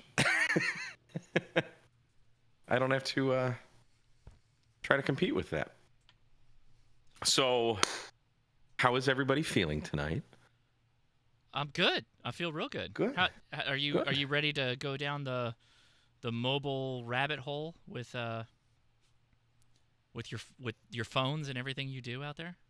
You know, I don't really have a need. I got my MacBook Air. It does everything I want, and I'm good. So what are you logging on now? Are you still hammers when you're out in the field, or what are you using? No, I'm using Polo now. You are on Polo. Okay. Yeah. Polo's great. If you have an M1 or higher Mac, you can, because there's an iPad version, you can use it on Macs on the desktop. So I mean, like, as far as, I mean, you do way more POTA than most people. It's great, right? Or what are your thoughts? Yeah, I'm using that now. So that should say enough, I would think. But yeah, I just really like it. I was a little hesitant when I first downloaded the app, when it was still like in whatever it's called. Beta. In beta or beta. In beta. Development, that's the word I'm looking for. But once I got kind of familiar with the layout, it's just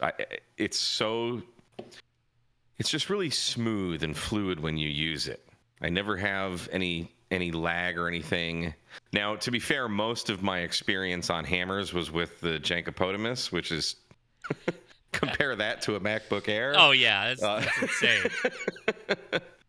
But yeah, it was always just every now and again it would lag. A lot of the map doesn't show up half the time. Like where the contacts are, and it's more streamlined.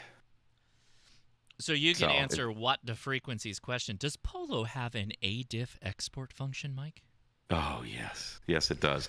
And the great thing about that, so like if you're at a twofer, I made a whole video about it. Yeah. And it kind of show how to use the app and walk you through everything.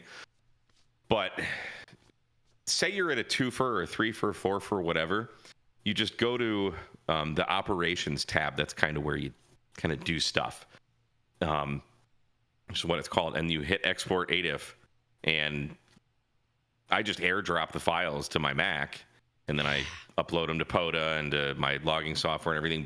But it separates each park into its own ADIF. Just by exporting the file, it automatically does that. You don't have to do anything.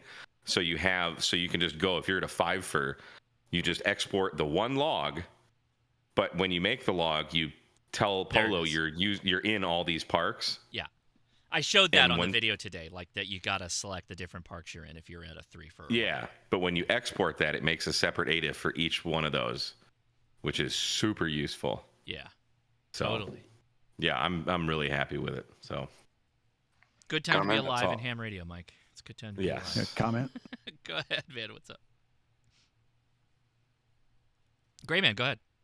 Oh, I'm sorry. Yeah, I was also going to say, in addition to doing multiple POTA parks, if you're at a POTA and SOTA entity, it will also take care of the appropriate files for that. You just need to make sure you register that you're in the SOTA when you set up your file. But even then, if it's Winter Field Day and you're at a POTA SOTA thing, it'll do Winter Field Day POTA SOTA and give you all the appropriate files that you need to send up to the different reporting things. So it's a really cool program. One of the best things about Polo, and I was just thinking about this earlier because I was using it today. You don't have to put the prefix in front of the park number. So if you're at park US 1234, you don't have to type in US-1234. You can just type 1234. And if they're at a twofer, you just type 1234 space 5678, and it knows where they are. It knows the prefix by the call sign. So if you work a Canada call sign, a VE call sign, and you're park to park, you just hit the park to park button, and it already has filled in CA-, and you just have to type in the number. And it's just that alone is so incredibly useful. It's a really well thought out program. There is nothing that bothers me more about logging for POTA is that the dash is included in some of this stuff. It's like there's no reason to have dash. Just the 4 letters. Call sign is a good way to do it. I assume if you're in another country, that could be a little bit weird, but whatever, doesn't matter. Yes, it is that. Literally 4 numbers space 4 numbers. That's all you need. Boom, onto the next one. As an activator, it's freaking fantastic for that. Yeah, love it. You don't have the little number button to go to the separate page on the keyboard to get the dash and then go back. It just saves a half a second. But when you're making 300 contacts in a few hours, every little nanosecond adds up, and it's just more efficient. Yeah, and I love it. And you type in the wrong number and you hit the backspace, and it puts you in front of the US dash to type in the fix. That irritates the hell out of me. Yep. Also, if I may, make mistakes. For Polo, you can import ADIF files as well. That's one thing Hammers is working on right now too. Yeah. That's I absolutely love it. I can import, I take my QRZ log and just import the whole thing into Polo and absolutely love it. Speaking of Polo and POTA, the Antarctic station is on 14195 in a POTA. Pablo VA3HDL just mentioned that in the chat, and Mike AL7KC up there in Alaska even got him with a 5.9. What? Really? Okay, Yeah. hold on. And you know what I hear? Nothing. Now, isn't that entire continent a Polo or a POTA entity? No. Okay, so we gotta. You know what? I'm just gonna close. And which station is up? It is Lima United for Zulu Sierra. It's the Argentinian station. Lucas is the operator name. All right, we're gonna try and pull this in live. Let's see if we can hear him. I'm gonna point at him though. Must be nice. I still have a high noise floor though, so. You said 14195? Yeah. Yes, sir. Yeah, I don't hear anything. I hear him. Working. Hey, use my call sign. Where's he at? What's his? The park is Alpha Quebec 0064. Oh, he's quiet. Turn that amp on. No, he's quiet. Oh, I know that.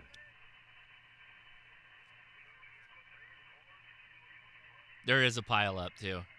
Yeah, that's the thing. You're going to have to beat the pile up. Of course, there are techniques for that. There are. but amplifier just makes it so much easier. Oh, he's coming in. He's coming in. Hold on. What's his call? LU4 Zulu Sierra. What's going on here? LU4, what was it, Lima Sierra? Zulu Sierra.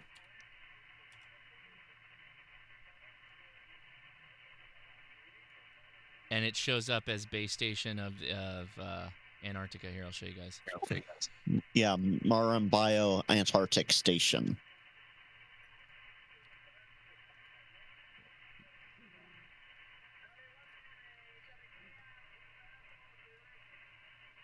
Okay, all right. I'm going to have to do all the things here. Hold on.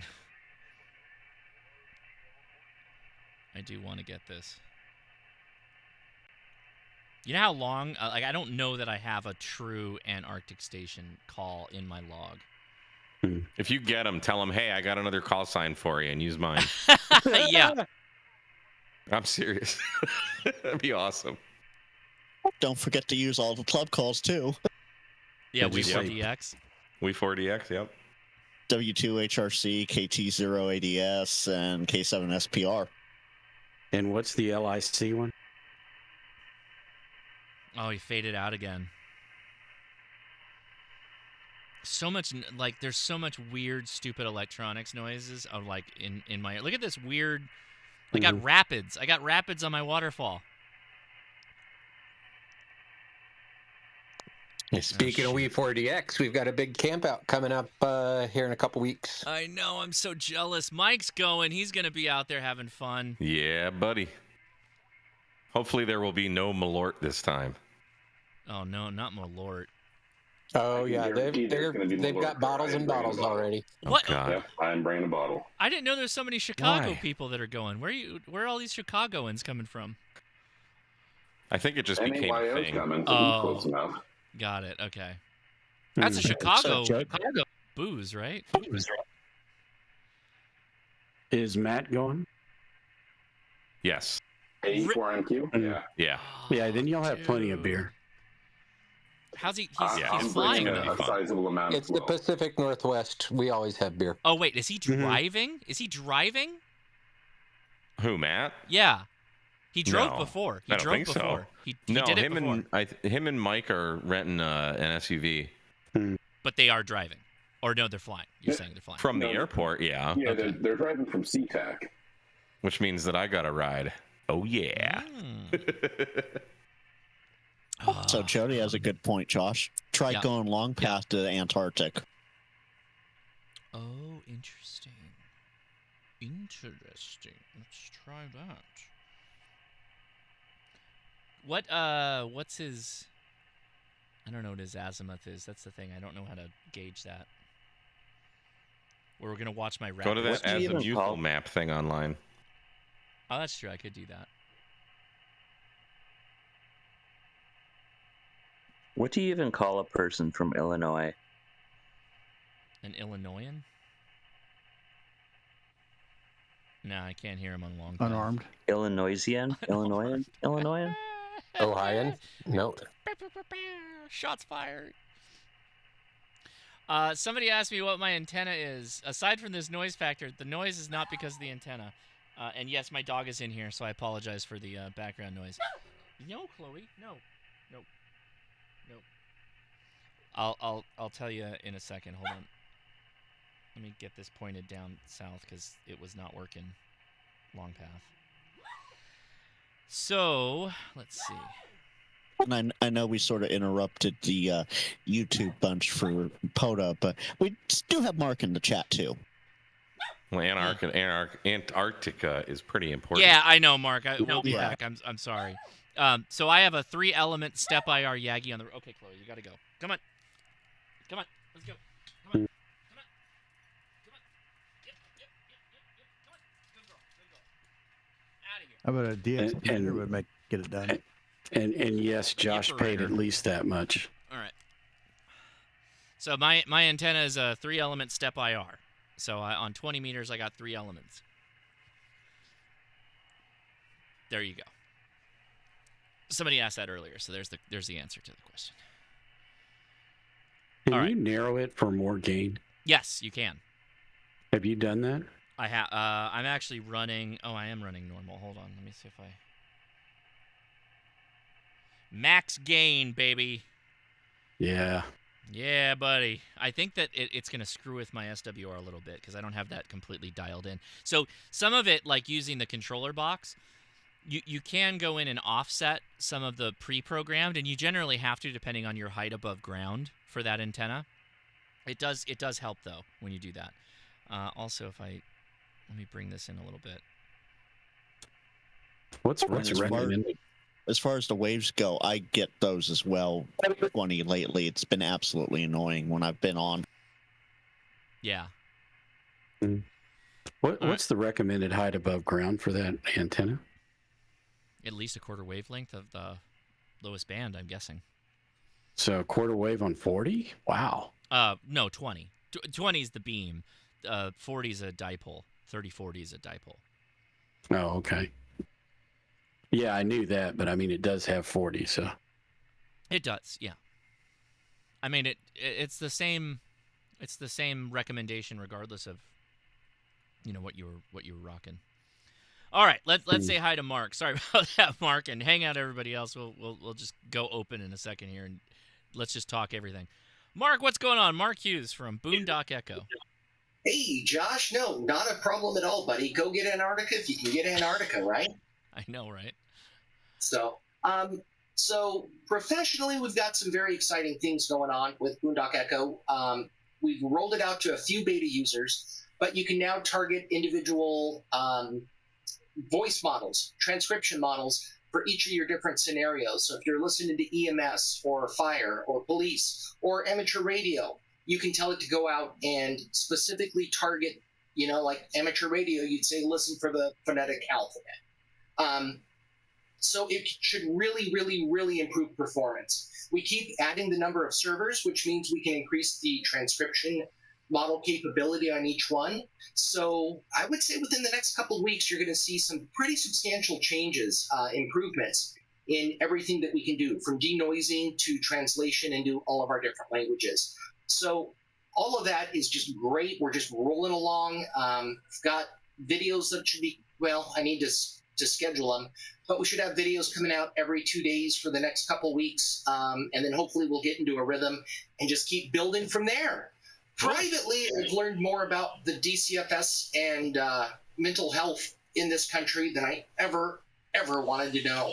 Oh, I'm sorry. So yeah, I know, man. It's the whole foster kid thing. Yeah. But man, I'm happy we're doing good stuff professionally, because the private stuff is struggling a little. My heart goes out to you, dude. What you're doing, you got to have a big heart to do what you're doing, and that's just there's nobody who knows what you're doing unless people are doing what you're doing, and taking care of kids in need like that is incredibly impressive. So, just yeah. Well, thank you, buddy. But we figured it out. That's the hard part, is figuring out who to talk to, where to go, and we've got that all lined up. It's just getting there that's the problem. So, but I appreciate it. Yeah, I'm glad to hear that. Well, best of luck, and keep us posted on everything else. And if you need any help, let us know. And thanks for being out there and doing what you guys do, because Boondock Echo is a great asset to the community too. So, thank you for that. Well, no, thank you for letting us share it, and we'll make some videos showing off the new features. Excellent. All the complaints that I think people have, they're going to start seeing them melting away. So. Good. Well, I mean, it takes time, right? It's a process. So, all right. Excellent. All right, so we got through everything. I'm going to check into chat, but you guys, what do we want to talk about? Where do we want to go from here? We want to talk about mobile apps. We want to talk about POTA SOTA. I know everybody loves POTA SOTA, but everybody watching in the YouTube world and Twitch and everything else, if you put question or at Ham Radio Crash Course in your chat somewhere, I'll see it. It'll show up as a big flag, and we'll take a look at what your questions are. So make sure you start dropping them now. So yeah, go ahead on Discord. Anybody want to talk about anything specific or what? So I've got another thing to talk about, I guess. Yeah, man, go for it. So I recently moved, and I moved to an area that doesn't have any ham clubs. And like previously, I lived in a pretty sweet area. I had Gary and Terry from Wolford Recoils in my ham club, so that was pretty sweet. Oh, wow. Okay. So like I kind of, you know, I kind of like my standards were immediately set very high. And now that I'm in kind of more of a rural area, like a smaller town, is there any like ARRL references for starting a ham club? Because there isn't one in the city that I live in. I could probably just Google this, but I'm also kind of just wondering, like, I don't want to personally start it right away and well, okay, so right now, well, you'll have to be a part extra. of it. I'm studying for my extra right now, and I feel like I should be at least like a VE before I go out and say, hey, join my ham club. You know what I mean? Like, kind of like put my money where my mouth is Not type deal. necessarily. So the biggest thing is that you should probably have an extra that has the call sign attached for the club, because you want the call sign to be an extra level. That's the biggest thing. But you generally need multiple hams to go in with you to make a club. It can't just be one ham. I'm going to make a club today.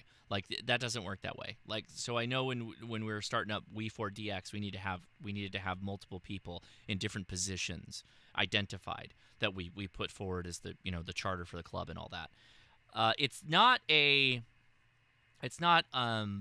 impassable hurdle in any way, but there are hoops you have to get everything lined up before we'll succeed as a club, kind of thing. If that makes sense. As one who just recently started a club in the last year and a half here, you need at least 5 people. President, vice president, treasurer are the big 3. You need a mission statement, and of course the head, not the head person, but the highest class license. You definitely want an extra class licensee as one of the founding members for the club, and then you can go and get a vanity call, no problem. Right on. So, like, I guess my next steps would be continue to study for my extra, and then continue to accrue. I just put a link in the chat for the ARRL affiliated club resources. But sweet, thank you. Find some I'll like-minded hams that are willing to go in with you on that, because you do need 5, right? So that's a thing. Yeah, 5. And like the thing is, I can probably get them. Like I already probably have 2 or 3 that would probably be willing to join. It's just a matter of, trying to look at what other clubs have done and all that documentation. I'm going to check out this ARRL resource here that Gray Man posted. But like just all the stuff. I've never started a club before, but I feel like I can, and like whatever, be the change you want to see in the world or whatever. That's right, so I'm buddy. That's right. I'm gonna try and go for it. So we'll see what happens. Good. You should try it. Give it a shot. Find some like-minded hams that are willing to do ham things with you. Cool. All right. Well, I think the Antarctica did not effectively work as well as I thought, unfortunately. So I'll keep an eye on it. We might come back to it, but for now, it's just going to be some FT8. So it's a thing. Well, he was last heard 19 minutes ago, so no one's responded him. Yeah, he kind of went a little radio silent there. And Don, you only need a repeater trustee if you're going to have a repeater in the club. Yeah, that's part of the point of putting one in. No, there's something about the repeater trustee, because like our club president was talking about it, and apparently the repeater trustee needs to be there for at least 10 years. So it's not an elected position like the other positions are.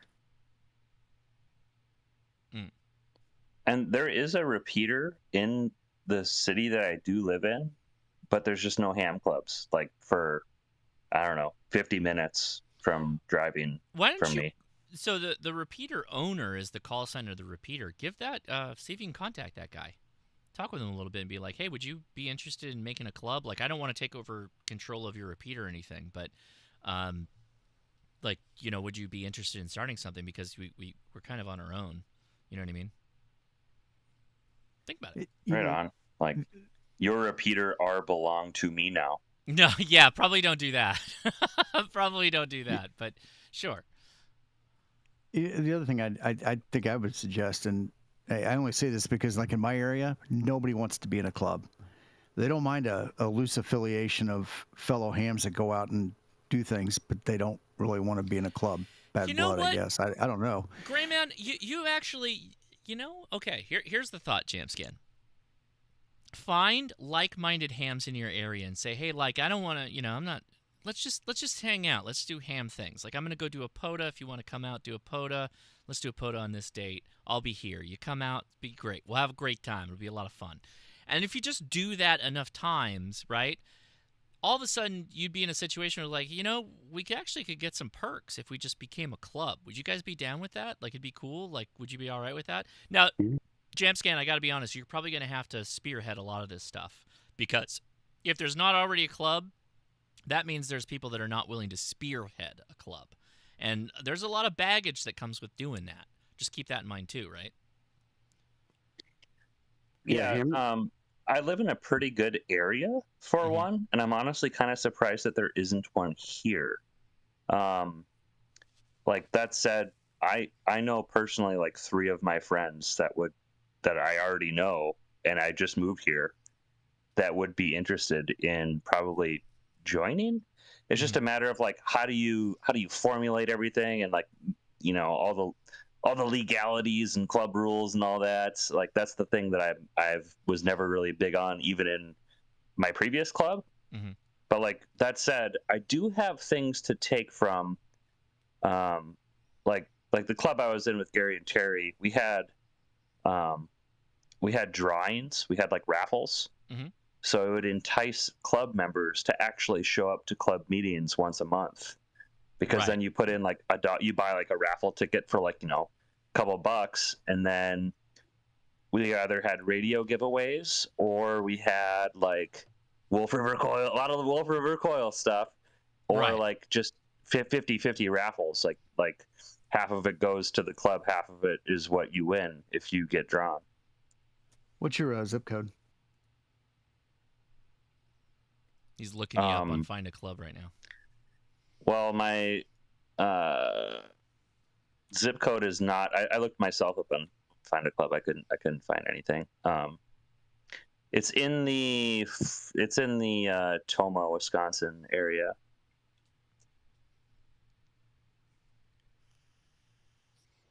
All right. Well, while we have a break in the action, real quick, somebody commented, looking for an HF setup, looking at the ICOM 7300 DX Commander, or is there another setup better? Honestly, if you got relatively low noise floor, a DX Commander is fantastic. You're gonna love that antenna, I guarantee it. And a 7300 is still a good radio. There's lots of good options that are out there though too. So that's the best part about this. If you got the ability to get down to a radio store of some kind, do that. Go hands-on with these radios. Figure out what's the best for you, and then make the decision. As always, that's the way to go. Because I can't exchange knob time to let people know. You know, I would tell you this is a radio that I prefer, but you may not like what I prefer, right? There you go. Cool. Good question. Really good question. We haven't got a good DX Commander reference in a while, so I appreciate that. Let's see. Oh, man, a number of questions came in, so let's see. Here we go. Question from Glint. Glintstone Sword, or some Elden Ring stuff going on. New amateur, don't understand impedance, and every other explanation goes straight over my head. Why does the impedance of my antenna transceiver coax matter, and how does it affect my SWR? That is a very good question. So the way to look at this is the impedance of most ham radios is 50 ohms, or Yeah, that's fine. We'll just go with that. 50 ohms. So the antenna needs to match 50 ohms. Whatever the tuning is of that antenna and the feed line, all of it 50 ohms. That way you're putting all that power down the line and into the antenna and sending it into the atmosphere. That's the goal, right? When you adjust that antenna, like make it longer or shorter, it changes the impedance of that antenna. And the biggest thing that does it is the frequency adjustment. So as you change frequencies, the impedance will change based off of the length of the wire that you're using for the antenna. So impedance is a direct reflection and is related to your resonance of the antenna. And it all needs to come back to 50 ohms. 50 ohms is what everything needs to be. That's the biggest point that you need to be at. So it's arguably one of the most important things of antennas. There are antennas that are high impedance, but we have special deals with those type of things. But if you're just building a dipole, for instance, you want it to be 50 ohms. Well, sorry, I take that back. A dipole is going to be more like 75 ohms, but once you factor it all in and you get the feed line into your radio, you're pretty close enough. Oh, that's actually a really good way too, is Jonathan Kane says, think of an antenna like a guitar string. There's a certain note that it plays. Yeah, I can see how that works. Does anybody have a better way of explaining why impedance matters for antennas? I'll let you guys jump in. Feel free. Anybody, go for it. Mike? Where are you at, Mike? I'm pondering a simple explanation. I know, right? It's kind of tough. Tough. So let's try this. So picture your radio's output, the coax output. And then, so basically the SO239 on the radio. Picture the electricity that's going out as water. And our coax, or our radio, wants to see 50 ohms. That's just the water pressure, if you will, that it wants to see and give. That's its comfortable spot. So if you take like a tube, your coax is just a tube, but we're flowing electrons that flows the same way as water. So if your impedance is at 50 ohms at your antenna and your radio, the water's all flowing smooth. But if it's not, if you have a mismatch, say you have a high impedance antenna, that would be like changing the size of the tube like halfway through, so there'd be more water pressure, and the radio is going to fight to push that water, those electrons, through the coax. Oh, you know what, Mike? I can add to that. Kind of makes sense. Yeah, no, I love this because, okay, think of like a rapid in a river, right? So if somebody threw, like, if you had a perfect concrete chute that water was going down, that's 50 ohms. Yes, laminar flow. A laminar flow. But then somebody throws like a big log in the middle of that concrete whatever. That's like a mismatch on your antenna. And some of that water is going to try and fight its way back up. And that is the reflection, the reflected power that comes back to your radio. Now, in a lot of cases, that's all just going to get, it's still water, so it's going to get turned back around and go back out the antenna eventually. But it creates inefficiencies, and sometimes that can cause heat, which is something we generally don't want, or it could physically damage the radio in some other cases. So we want 50 ohms kind of across the line all the way at the antenna, so that flow is a nice laminar pattern. Oh, that's a good, Mike, yes. That was good, actually. That was a really good Or even think of just your garden hose. Yeah. Just open the valve all the way, and that water that's flowing out there, like that's its 50 ohms. I'm happy pushing this amount of water. Yeah. If you go too low, it's just going to kind of dribble out. But if you put your thumb over the end of the hose, now you are literally impeding the flow of the water, causing impedance, a higher impedance. And it can be a lower impedance too, but and then the water just sprays everywhere, right? Because it's more pressure. So you can kind of think of it that way. Yeah, I like to think of it as like those gym ropes, where you swing the rope and then it like makes a wave and then it hits the wall and then it comes back to you. Mm-hmm. Well, then like if the wall matched the impedance, like basically what the radio wants to see, what you are sending, if the wall matched that, then it would all be distributed into the wall, aka your antenna would then send all of that energy out into free space. That's another good way of looking at it. It's the general rule of thumb to make it simple for you is just try and make everything as close to 50 ohms as possible, at least to start. And then if you want to play around with a high impedance antenna, those are things. We have equipment that deals with that. So yeah, that's generally the rule of thumb is just go ahead and make yourself a dipole. What are and yeah, again, I know dipoles are kind of 75 ohms depending on how you set them up, depending, they vary a little bit, but if you build like an inverted V, that's going to be 50 ohms generally. What are the more efficient antennas? Also, what is the guideline in choosing? Can I touch on that really quick? Yep, yeah, go ahead. Otherwise, I'll just start rambling. So earlier, what was it, Thursday? I haven't played with my G90 in a while.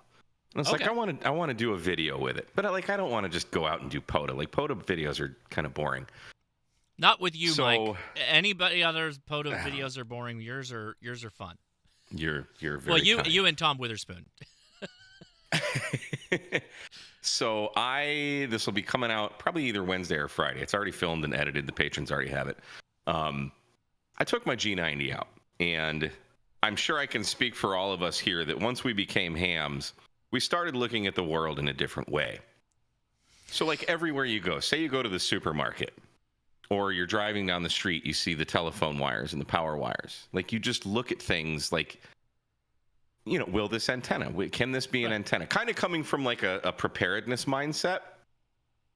So I drove around my little town on Thursday and saw what I could turn into antennas. My goal was to make 5 different antennas and make one contact with each one out of random things found out in the wild. Oh, wow. That's cool. And I filmed it. Yep. That's we all excellent. say the G90 will tune anything,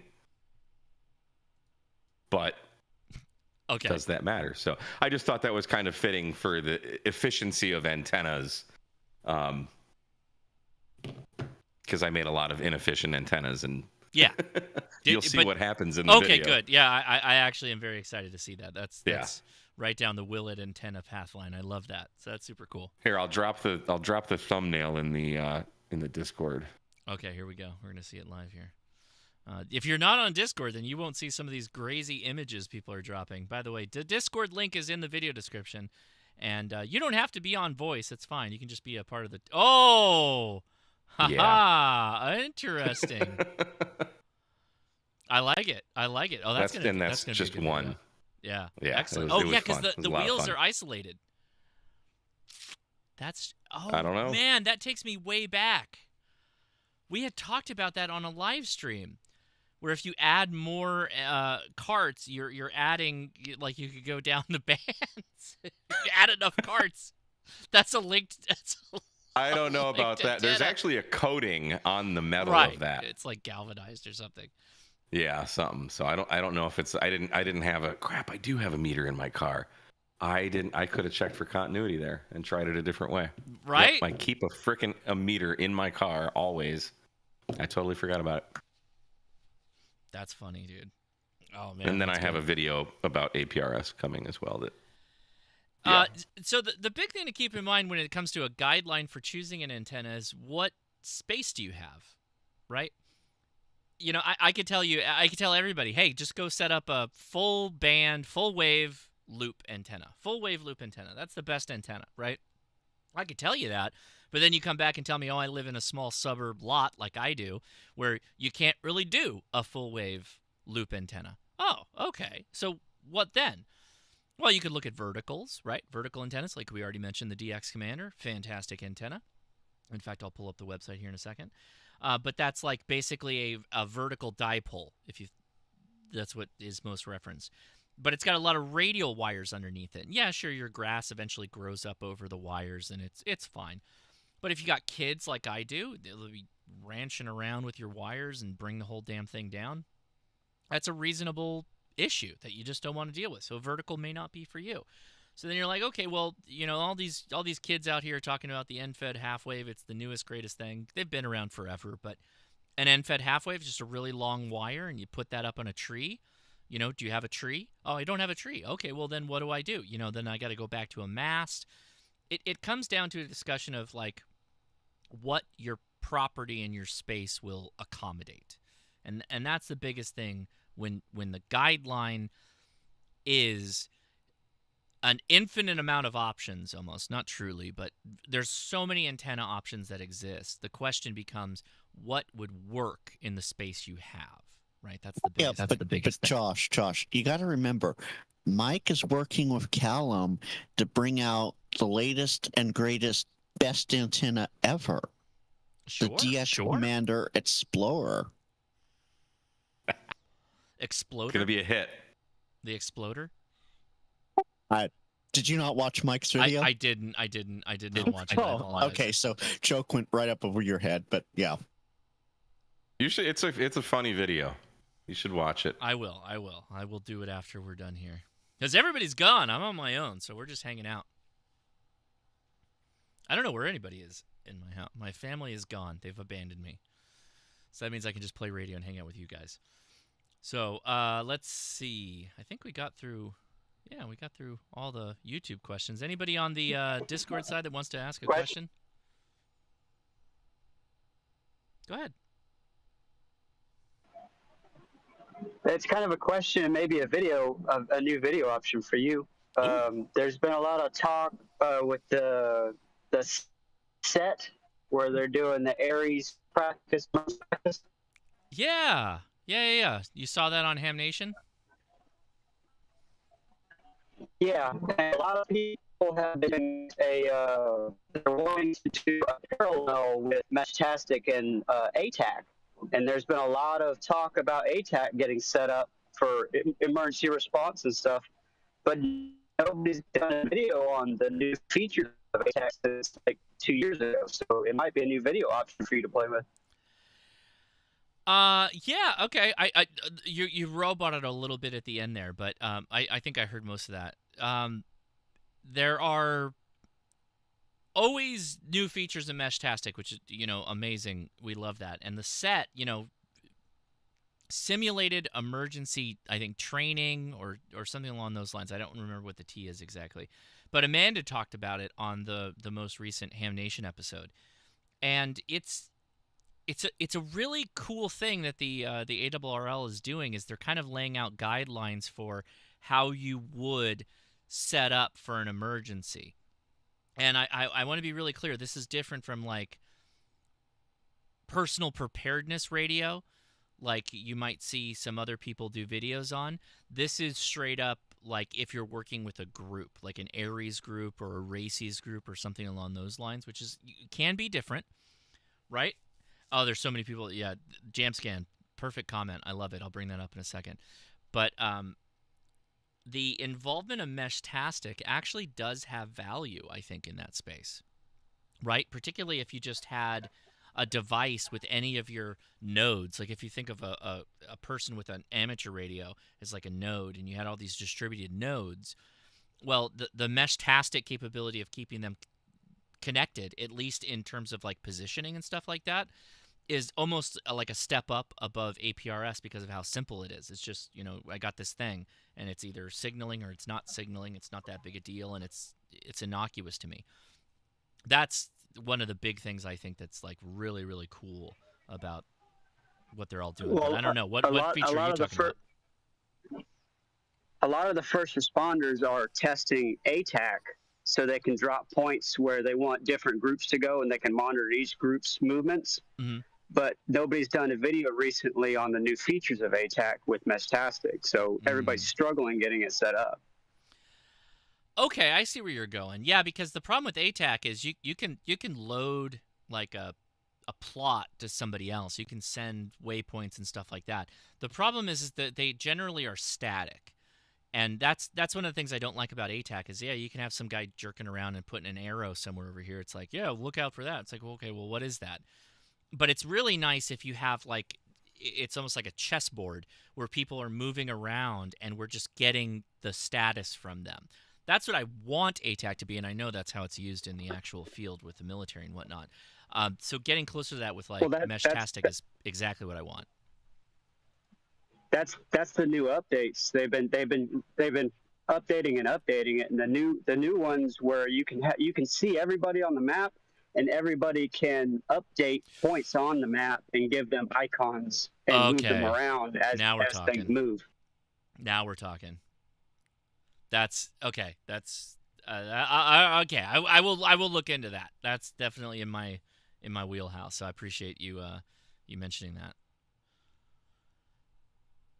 Yeah, that's a good one. I like that. Okay, let's go down the list here. Looks like we're all clear on the YouTube side. All right, Josh, got a question for you. Yeah, go for it. So on Ham Alert, you just popped up on 14092.7 on FT8. Mm-hmm. And now you're down at 14025.6.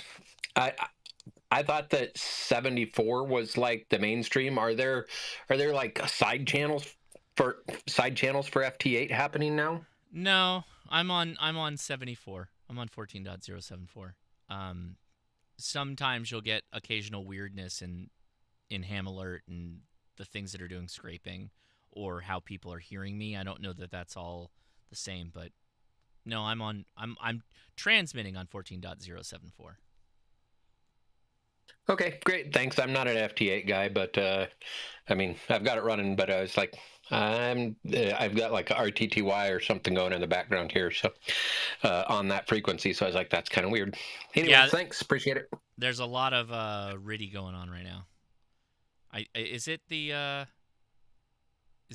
Or there's something north of FT8. It is a RIDI contest of some sort, because I was trying to find a free frequency for Adam and myself earlier, and I asked him, what sounds good for you? Because I had nothing except RIDI in a few spots. Mm-hmm. And FT4 is north of FT8. Yeah. Hey, Josh, I have a question. Yeah, man, go for it.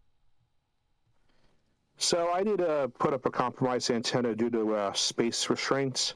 So I only have two choices right now. One's going to be a screwdriver antenna. The other one's an octopus sitting about 20 feet up with 5 elements. I think 5 elements we're going to use on the ham sticks. Which do you think is a better option? Well, so usually they're matched pairs. So how do you have 5 elements? Well, there's 10 slots. I meant 5. Five bands. 5 bands. 5 bands, yes. Yeah. Gosh. If you're running an octopus, so that's like a hamstick dipole, basically, I would assume that height above ground is going to be the most important thing. So how high up do you think you're going to get it? I'm going for 20 feet because I want both NVIS and...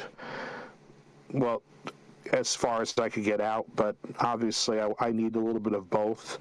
And the recommended height for NVIS and distance was 20 feet, and my tripod only goes to 19. So, and stick that I got from MFJ, so it kind of going to be at 19 feet. Okay.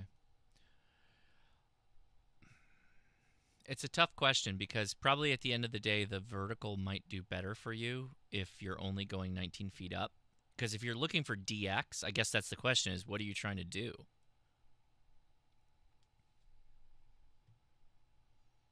Like, what are your radio goals, right? Well, I have two. One of them is I do some NVIS stuff with people local to me. Now that I've moved 20 miles out of the city, I lost most of my access to people I communicate with a lot. And so now we're going to have to try to do NVIS stuff because we lost a lot of our... I can't even hit the repeaters anymore out in the city. Or I barely hit them.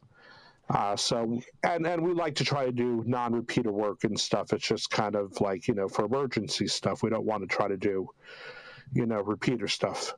So that's part of it. And then the other thing is I love playing FT8 and stuff like that. So, it's is the super antenna going to work better for FT8 or is the octopus going to work better for FT8? So an octopus being a dipole is going to require height above ground. 19 feet of dipole versus the super antenna. You said super antenna. I don't know that would be my first choice, but it's going to be like length of whip. Like all of that becomes a question. Yeah, and I have all the whips. I have all of the, I have all the whips up on the, I have the ruler, so obviously I put it up to whatever it needs. I have all the ground wires spread out. I have for every band pre-cut all out and everything. And do you have these antennas? I have the super antenna already deployed. Just I'm waiting for the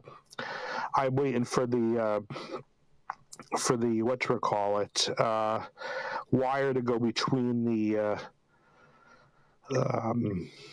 wire to go between the 7300 and the computer, because I forgot I needed that special wire that goes between them. It doesn't take a regular USB. It's not like the 705. So I'm waiting for that. Then I could start playing FTE and stuff. I can manually tune it. Yeah, I could try to do single sideband, but sure, I can manually tune in stuff, but so you with your super antenna, you have to have radials, right? Yeah, all the radios are placed. All the radios are down. Then why not put up a DX commander? I'm confused. That would blow that thing away. Yeah, it would. It would, no question. That's what I was going to ask. That's what I was wondering. Is a DX commander, just as good? And it's way better. Way better. Way better. Yeah, it's true. It really is. It will outperform the octopus and the screwdriver, no problem. Mm-hmm. Now you will not be doing NVIS with it though. That's the thing. You will not do NVIS with the DX commander. It's not going to happen. But you might be able to do ground wave, maybe. Depends on how far That's why you keep the octopus. You lower the octopus to the lowest. To that lower amount, and then you use that for your NVIS. But here's the thing on NVIS. If you just did 40 meter NVIS, that would cover your day and night. So you'd only need one dipole low to the ground. The problem though is, to be honest, a hamstick dipole lowered for NVIS is already pretty inefficient when you think of just vertical up to the atmosphere and then back down. You're already losing a ton of power just through the process of the whole chain of having a center loaded vertical antenna, that you're not getting a ton of effectivity out of it, I guess is what I'm saying. If it works for you, great, continue to do it. That's not what I'm trying to say. But if your goal is to make ham radio contacts, like longer distance contacts, the DX commander is the answer. It really is, and that would blow the super antenna out of the water.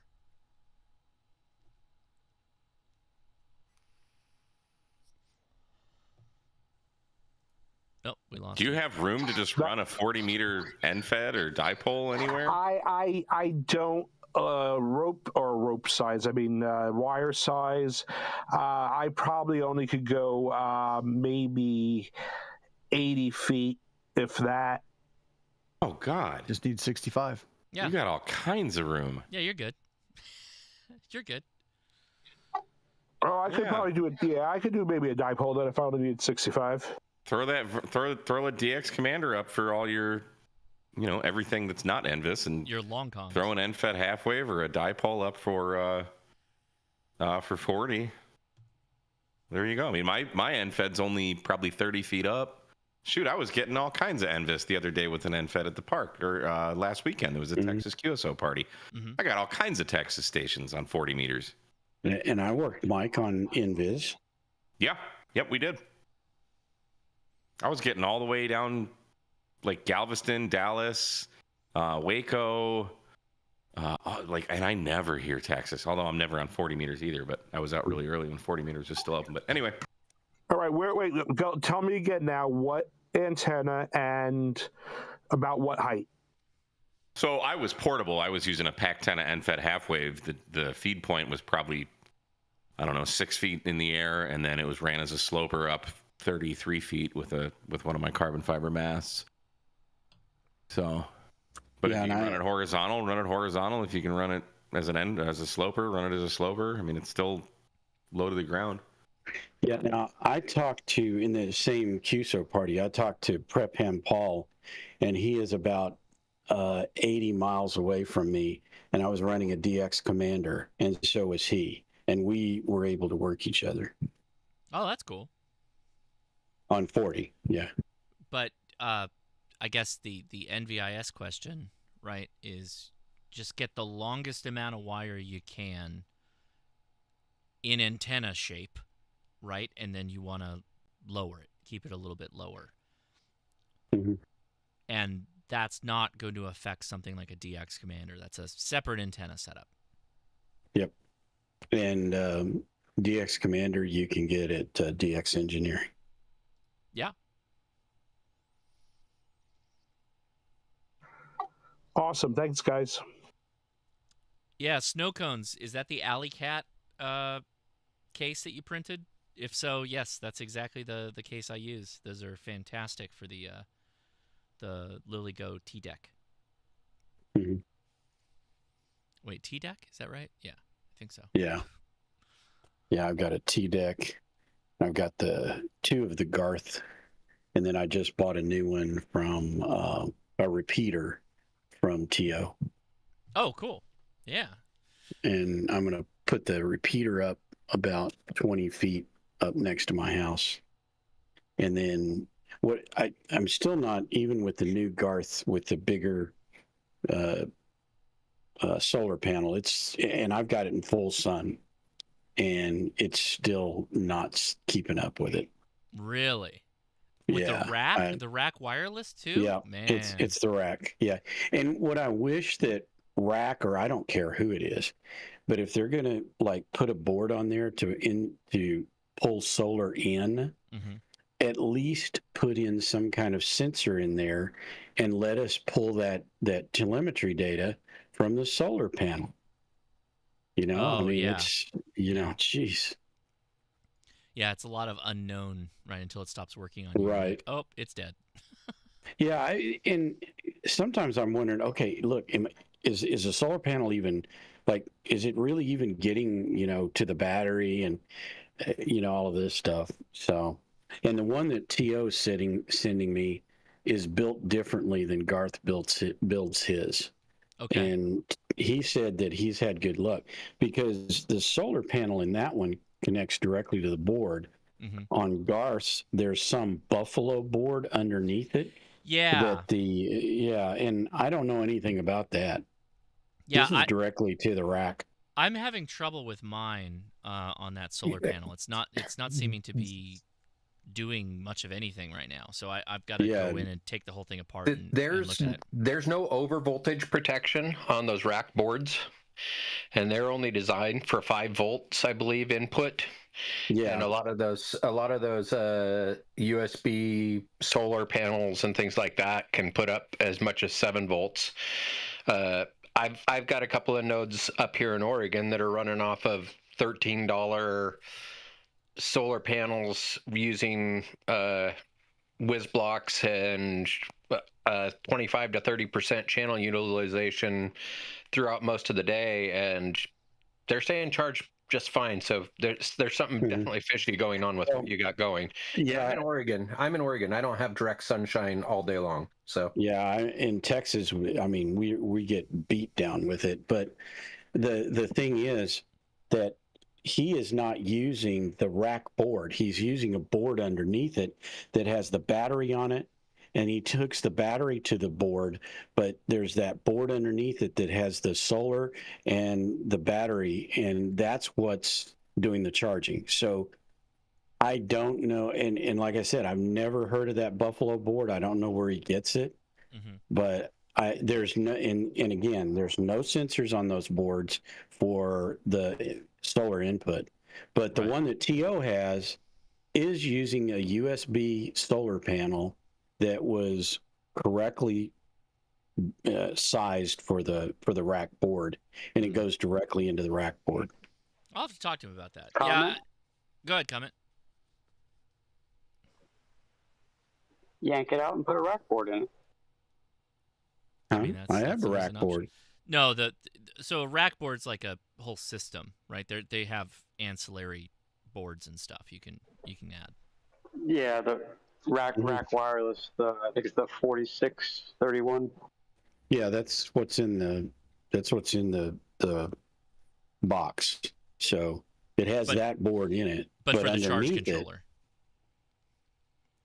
For the charge controller. And then the rack WizBlock baseboard with the LoRa board is what you're saying you have right now that's not keeping up, but you're saying the new one. No.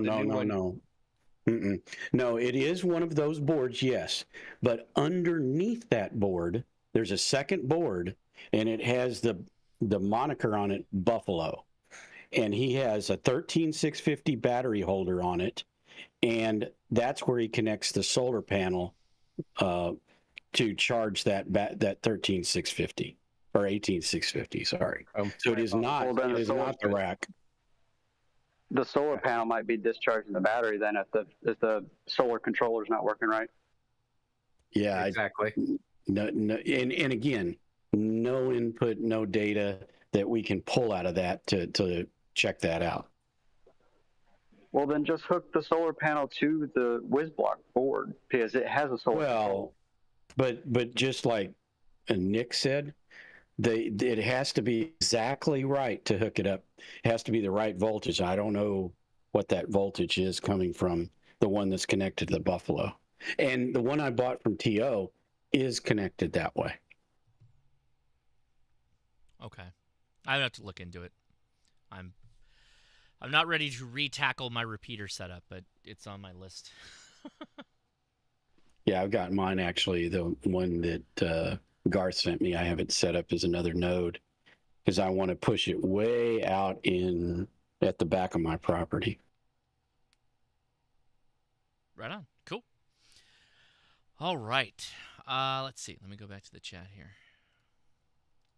I don't know that we got any other questions. I think we're a little light on that. Everybody's... Yeah, by the way, where's my... I'm waiting on that Flex radio, man. Where do I pay? Somebody tell me how I pay for this thing. Pay for what? The Flex. The new Flex. Oh, I'm field testing it for you, Josh. Yeah. You got two of them, right? I did it via PayPal, but I don't remember. God damn it. Wait, you paid for the new one already?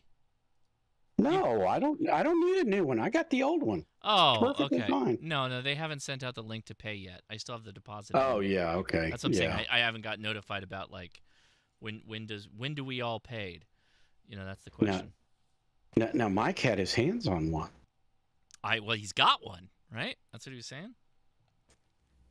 G0RFD. I think Michael. He's got an ELAD. Michael, I thought you meant from Flex. No. I'm talking about G0RFD. I don't know if he's still in the chat, but he was talking to me about it earlier. And he just had his hands on it, so I'm assuming he went to MLS or somewhere like that. Mm-hmm. You sure you don't want like a DX10 and like, I don't know, some esoteric mag loop controller like instead? eight different boxes. We can like trade or whatever. Do you want me to list all the radios I have? No. No. I think we know how many radios you have, Doc. But I do have a DX10. A ton of little boxes all connected to one radio that's screaming, "Put me out of my misery." Oh yeah. I can't service any more boxes. That thing that Ted linked really looked like a solution. I mean, it's up to you, but boy, that's pretty slick. Yeah, no, I think that's gonna work. The cable management gets interesting with this setup that I have. I'm kind of going through a bit of a a reshackening, if you will, since I moved. So I like that. I like that. yeah, a reshackening. I've got I got the Elecraft setup, hooking all that stuff up, and I picked up a bunch of random ham gear from some guy. I got like one of the bigger Astron power supplies, like the big heavy linear boys. Oh, the big heavy. Okay. Yeah, it was like I think it was a 35 or whatever. I don't remember. Yeah. They're like $500 new. I picked it up for like $100, but it came with a whole bunch of other crap. Like I got this Cantronics Cam Plus TNC and a bunch of other shit from the 90s. Oh, that's cool. That's a cool TNC. It's pretty neat. I'm gonna go through it, see what I want, and get rid of the rest of it. Have you been watching T.O.'s Nuggets on Monday nights? I have. It prompted me to actually take this thing out of the box and try and hook it up. So yeah, the one he has is the one that I gave him when we were at Huntsville a year ago, and I couldn't get either one of them to work. And I've got one out in the garage, and I bought another one that I don't remember the brand. I just love them. I want to do packet radio. Cantronics the way to go. This one that this Cantronics Cam Plus is what I have. Mm-hmm. It was made in the year that I was born, and it came with everything. This dude saved everything. It was in the box. It had the manual. It had like the upgrades he did to it and the manuals for the upgrades, and then it had like all the cables, the 2 schematic diagrams, one for the VHF side, one for the HF side. Like everything is there. So it's pretty mint too. Like it works. Yeah, I have my MFJ 1278B, which I bought in 1991, and it has all of the cabling on it to go to my TS 520S. So that's how long I have been doing this. And so that's why I want to get back into it. I did it before. It was so much like what I was doing with the bulletin boards. It was just, to me, it was so great. So much fun.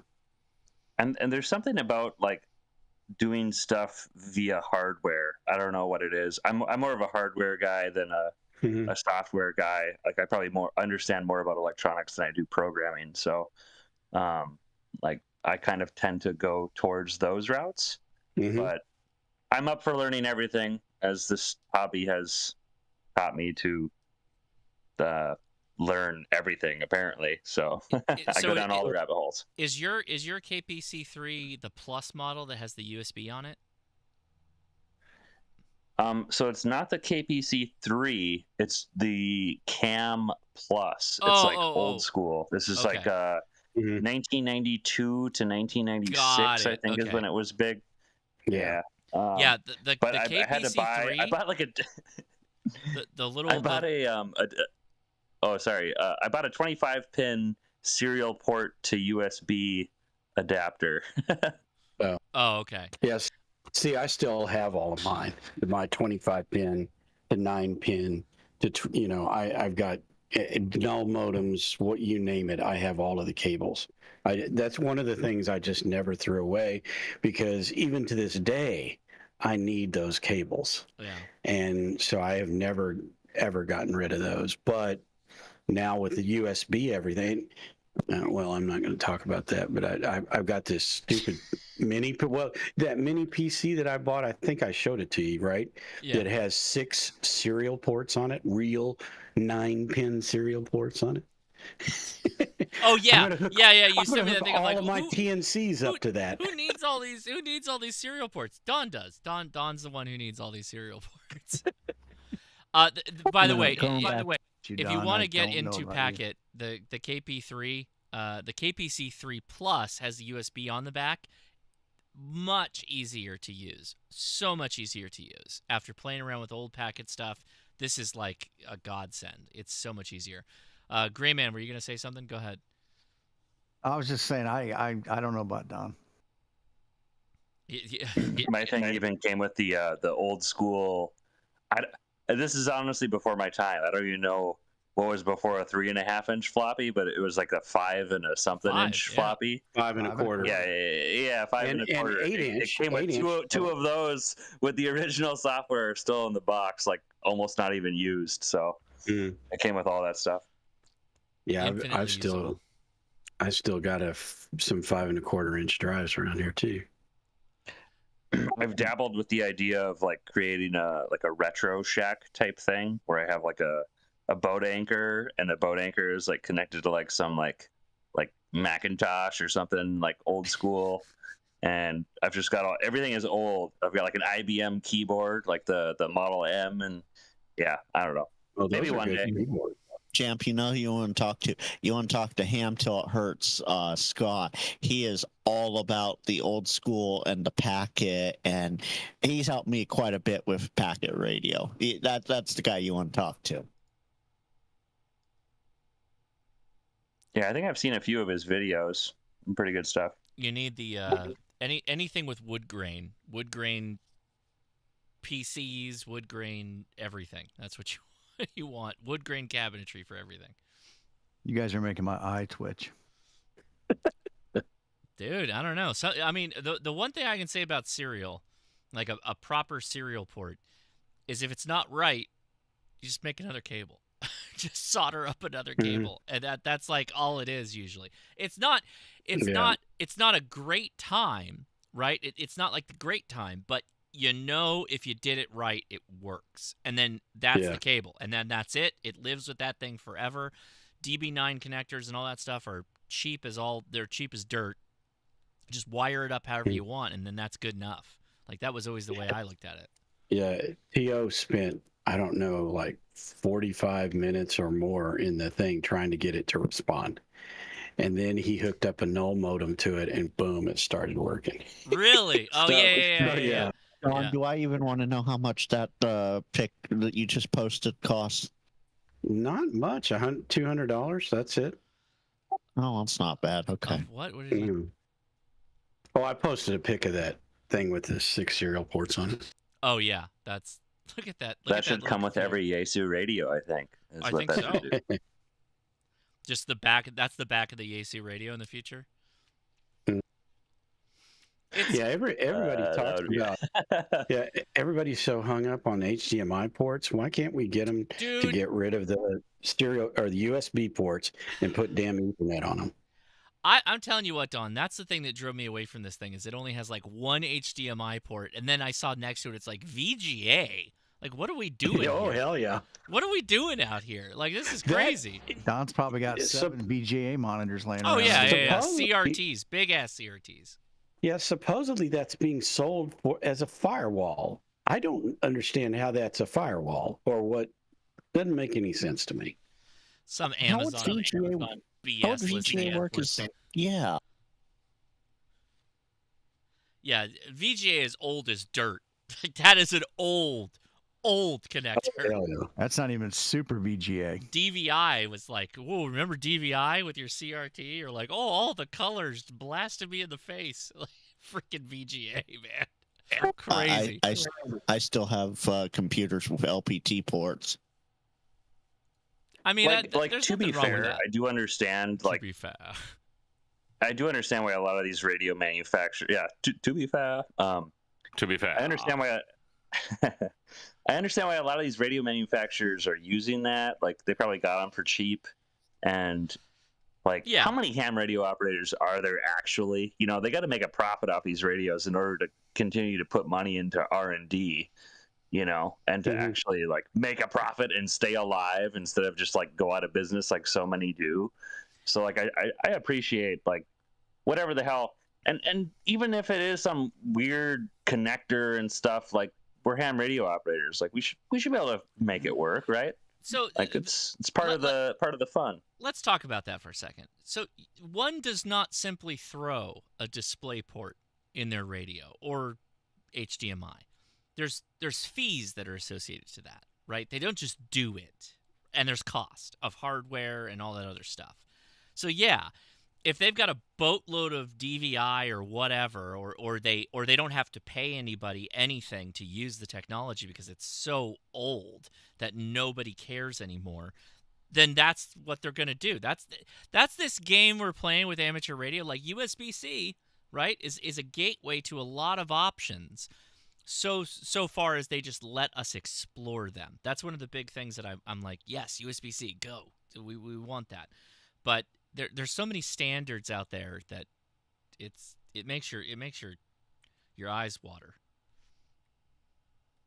Right, and it's like what are you even really displaying? Yeah, that's right. What are you even really displaying like with your radio? You're displaying like it's nothing 3D intense. Like you don't need any crazy monitor to like having like 8K is not gonna like allow you to see your waterfall like any clearer. You know what I mean? Like it's not. It might in the future, I guess. The like, resolution is probably trash. I mean, I don't know that you can push higher resolution on it though. That's the thing. It's like, oh, what's my resolution on my display on the side of my radio? Oh, it's like 320 by something. It's like, okay. Well, I think one of the things we forget about, we're younger, we're using technology, and I say this as somebody in my mid-50s. The large majority of amateur radio operators are 60, 70, 80 years old, and I don't think that's a lot of the drive, right, for adding some of this newer technology. And Josh is right. There are licensing fees. HDMI has licensing fees. The display ports have licensing fees. And they're not going to change things until you really push them. Chinese manufacturing is a lot different. They're about the latest, newest things. Regardless if it works or not, it's going in the radio. Right. And yes, yes. they're like we'll fix it in firmware, we'll fix it in software, and then they go off and come out with a new model. If you buy enough. Exactly. I don't understand. DisplayPort has no licensing fees. It's just somewhat expensive to implement. Well, there you go. Then that's done. Then that's out. I mean, relative to DisplayPort, it's really not that expensive. Why are you? Don't argue with me. Go argue with the radio brands and tell them this. Your argument is sound. I support you fully in going forward and talking with the radio brands. My beef is with all the guys in chat keep going HDMI. The hell with HDMI, DP. Oh yeah, totally. Like word is better. No question. Yeah, Don, 100%. Like we don't have to go in the order in which these things were presented to the humanities. Right. Like let's just go ahead and skip to the one that's like the best solution and just go hard. Well, most of the monitors I have only have DP ports on them anymore. I mean, good, but like, yes, I see what you're saying. Now, but by the way, this is exactly everybody that's watching. This is not exactly what I do. I have a 4-port HDMI card, an accessory card that's in my computer, and that's why when I switch over to this, for instance, that's the 7610. That's on HDMI, right? But getting there was the thing we had to work with. But yeah, this is the radio, right? This is off of that my card. My video, this feed right here is off HDMI, and that one card, the whole thing. It's a whole game we've been playing a long time to get to this point, but it's all working. Generally. I was always hoping for like that one Jerry Ellsworth, for her to make like a virtual app for that Tilt 5 thing. Yes. For ham radio. We got to catch up with Jerry, man. You just pick up like you just grab the spectrum, or like that'd be cool. I want a minority report where I just grab 20 meters and I throw it over here. Like, no, I mean, when I did that VR video where I was using, I got to tell you, it was actually useful. It was functionally capable. The question is, how can we improve upon it, right? Because using the little Joy-Con things to do radio things, not very effective. I almost bought the Apple Vision Pro thing because it could bring the laptop in. You could do a keyboard. You could have a mouse. That's what we need. If we bring in the I/O and we have a headset or an augmented reality display, Dude, it is going to go off the hook. Because, hear me out. Okay, hear me out. Here's my Josh Futurist BS talk that I'm going to dive in on. When we get a augmented reality capable device, we could be rolling around town with our little goo glasses on, and it could say ham alert notification, Mike K8MRD's on a POTA. And then I could switch over to my SDR application that's on my phone, that's visualizing on my headset thing that I have, that connects back to my Flex radio at home, and I could then make a contact with Mike via the microphone on my Google Glass or whatever the hell I'm wearing, or my AirPods. I don't know, whatever. It doesn't matter. That is there we go. That's it right there. That sounds like a reality now. Dude, it's going to happen. It's going to happen. It's going to be freaking amazing when it does too. It's going to be awesome. We're close. I mean, Flex Radio is already there. We just need this interfacing capability we don't have yet. I mean, not to get into too much detail, but I got a ham alert this morning that Mike was on, and I jumped on my Flex Radio from my iPhone and made a contact from him when I was in bed. Yeah, but I want like the Goo Glass. I want the little, like, I want that level. I want like Tony Stark level of ham radio on glasses. So you'd want like glasses that you just wear, like more augmented reality than virtual reality type of thing, where you can still see in front of you, but also like have a display. I think for everyday use, augmented reality is where it's got to go. I think that VR is fantastic. I've been a fan of VR. I don't get motion sick or anything like that. I absolutely love it. But augmented reality is truly like what's going to, I think, go nuts. Because hypothetically, again, you're just rolling around, like, again, devices in your home, SDRs, Raspberry Pis, all that stuff, Node-RED, right? APRS bulletins, messages, ham alert, FT8, all that stuff. You could hypothetically just get notified on your heads-up display as you're rolling around. You can do this now on your phone. You can. Like, hypothetically, you can pull up a little website on your phone and be like, oh, yes, Node-RED, blah, blah, blah, blah, blah. Like, all that stuff. But integrating it all is the complexity. And that's, it's going to happen. It's going to happen. I'm telling you. I've dabbled with the idea on purchasing one of those. What the hell is the company? Nreal, the Nreal Air, I think is what they were called. I don't know if are you familiar with those? No. So they are pretty much like an augmented reality set of glasses that you wear. Okay. But they only work with Windows. Yeah. See, that's the problem. Is everybody's all camped up. They got to let go of all that crap. You want to sell electronics, you want to sell devices, open up all the standards, let people go nuts. But I dabble with the idea, like, let's say it's a really, really sunny day, and you're doing a POTA, right? Mm-hmm. And, like, you already kind of touched on the subject. I mean, you went with the whole e-ink displays, where you can see them. They're very sunlight readable. But, like, if you are wearing your eyeglasses that were projecting the images that you needed to see right there, and you can even put they have like a little filter, like a little sunglass filter you put over the top of them, like a little clip-on deal, to make them even more, like, the screen even more visible. I was kind of dabbling with the idea of if that would be a good purchase or not, instead of spending money on like 5 million nit screen or whatever the hell they have it now.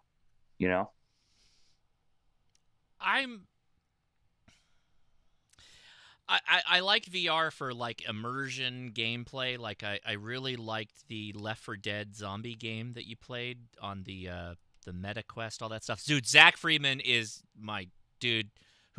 Who dropped that? Eric? Dude, totally. Zach Freeman is the jam. Like, I love this guy. I love this guy's entire channel. I don't know if you guys are following him. He has one of the best maker channels on YouTube, bar none. I almost went out and bought some of the equipment he made for his little heads-up display he does. His wearable concept, like wearable technologies, exactly what I'm talking about. just super cool. Great, and all the things he does is good. Big fan of this guy. Yeah, But, he pretty much reads his script that he writes for his videos through his heads-up display, which is pretty cool. Yeah, the fact that he can write the way that he speaks and the mannerisms he speaks into is pretty interesting to me. As someone who has never, I have written a script all of less fingers than I have on one hand on my YouTube videos because I can't do it. And the fact that that's all he does is just so diametrically opposed from the way I make videos. I just can't. It's very Letterkenny cold open type video. Oh yeah, totally, yeah. Kinda, yeah. It's like a Letterkenny video in the opening. It truly is. That's a good point. That's funny. Man, Is Adam still here? I don't know. Hold on, I was jumping back and forth between. I don't see him in the voice side anymore. No. Did we oh, we lost the K-Merds too, right? Oh yeah, we dropped big. Everybody's this is like the late crew. Once you hit that 9 o'clock, man, everybody starts bailing out. They're like, I'm on that central time. I gotta go to sleep. Yet we still have Tim out here, so. Well, you know, I'm out here too. That's true. 20 minutes after midnight. That's 11:20 here. And Don, when are you not anywhere? Come on. Oh, sometimes I can't. I just have to go to bed or whatever. But last few weeks I've been hanging out for long periods of time because about this time is when the guys in South Korea and South Africa, that's when they show up. Yep, that's true. The Jody's tie into Apple home face. See, I don't like the stupid devices that just live in homes now. I'm not a big fan of that. Like I've found middling capability on like voice automation. I hate it. Like my kid, my youngest son Edison will scream at this stupid Amazon screen that we have in the home because it doesn't understand him right. I don't know why, but like he'll be trying to play what the hell song? He's on some Freddie Mercury song. He's playing it all night long. And it drives me nuts. But the like wearing a thing that you just look at and you've pre-told it, tell me about this and nothing more. Just that's what I want. I want that. I don't want to talk to anything. I don't want anything to talk at me. I don't want to listen to something. I just want like a little pop-up. Be like, hey, that thing I told the thing I told you to tell me about, you're telling me about right now. Boom. I don't want like ads. I don't want Neuralink. I don't want any of that crap. I just want it to tell me the things that I told it to tell me when the thing happens. That's what I want to know about. I don't want any other stuff. That's so you want like early 2000s like technology vibes, like the ideas that they had, the just how things were back then, only now. Like if we just had manuals for all this shit, if shit was just like open, like a new license for a whole bunch of crap, and they're like, here you go, have fun, this is what you're buying, we're not going to spy on you, but like this is yours now, and then you just let people run wild with all that. Do you even know where we would be right now? It would be crazy. The potential, we'd all be in space at this point for sure. Like if there was no these weird copyright restrictions on all this stuff, and we just had open borders on all this, just interface everything. Oh, we would be vacationing on the moon. What's ham the radioing? We would do Earth, Moon, Earth from the freaking moon. Right. We would have a Dyson sphere on our sun. We'd have a Dyson sphere on our sun. There would be no problem with powering anybody's needs. Of course, I'm joking, but I don't know. Snow Cones did post a very accurate meme. Just a few. You got to scroll a little bit now, but yeah, very accurate meme. I agree. I know Dawn agrees. Yeah. Let's see this meme live here. Okay, let me get. Yeah, but 90% of people don't care. That's the problem. Yeah. Right, what is this? I work in IT. What is the reason our home has mechanical locks, mechanical windows, routers using OpenWRT, no smart home crap, no Alexa, Google Assistant, no internet connected? Tech enthusiast. Everything in my home is wired to the Internet of Things. I control it from my smartphone. My smart house is Bluetooth enabled, and I can give it voice commands via Alexa. I love the future. Programmers and engineers. The most recent piece of technology I own is a printer from 2004, and I'm ready to destroy it if it ever makes an unexpected noise. I get it, dude. But I'm an engineer. I live in the world of let's use the technology and make our lives better. Mm-hmm. And up until today, like, okay, let me show you. Where's my? Yeah, here's the update for Y'all everybody. have to work with some Home Assistant stuff, man. That stuff's amazing. Where is it? It's all local. Here's my just one email account, 29,000 emails. Okay, that I'm not responding to, that I'm not opening. I'm not going to do anything with them. Hang on, let me send an email real quick. Because we're now at the point where some information is of like no value, and you were just not looking at it. So it doesn't matter that it's pinging us. I don't care. I want a very simple, like, I don't want to have to pick up a device and go, yes, 8 more emails, or yes, ... And yes, I know I can tune this to be exactly the notifications I want. I'm not saying it. I'm not saying that. There's a certain way you live your life, though, I think. And I go through, phases of my day where I go to this thing and I do the things I have to do because I must do them to do work. But the things I care about, I want on, like, I want right here. I want it to say, Mike's doing a Parks on the Air. Leia has texted you. Benjamin has texted you. That's, like, I want that. Immediate. That is what I want to respond to. The time that I go to this for anything other than, like, YouTube Reels and watching, or Instagram Reels and watching YouTube, it should just be the thing I go to because that's the phase of the day that I'm in. I want this to be all that stuff that's really important to me, and that's what I'm waiting for. I'm waiting for that, and I'm crazy talking. I'm crazy speaking now. Well, the problem with that is that all of that data that those things collect that are connected in your house are going, oh, Josh just bought let's give him 40 ads about that. And that does happen. It absolutely happens. And one of the things, and forgive me for bringing up my Tesla, but on my electric bill, if I use the service, basically my charging is free because the company is collecting data from my charging efforts. That I don't care about because they're paying me for that information. But in all other instances, Facebook, etc., they're not paying you for what they're taking from you in private data. And that I don't like. That needs to change. If that changed, a lot of what you're getting would change as well because there would be no profit in it. Interesting. How would you implement that, though?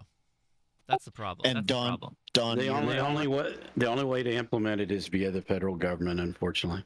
No, and but I mean, yeah. But even if you did implement that, like, it's still you're paying somebody for a service or whatever. That's why or you're opting in to the quote unquote service they provide, which arguably no value in a lot of it. If they were to pay you for your data. Oh, it's not going to happen. So, in other words, if you hook into Facebook and Facebook had to pay you for every time they listened to you and threw an ad at you because of information that they had gathered on you, then that would stop. And it is, after all, your data until they take it.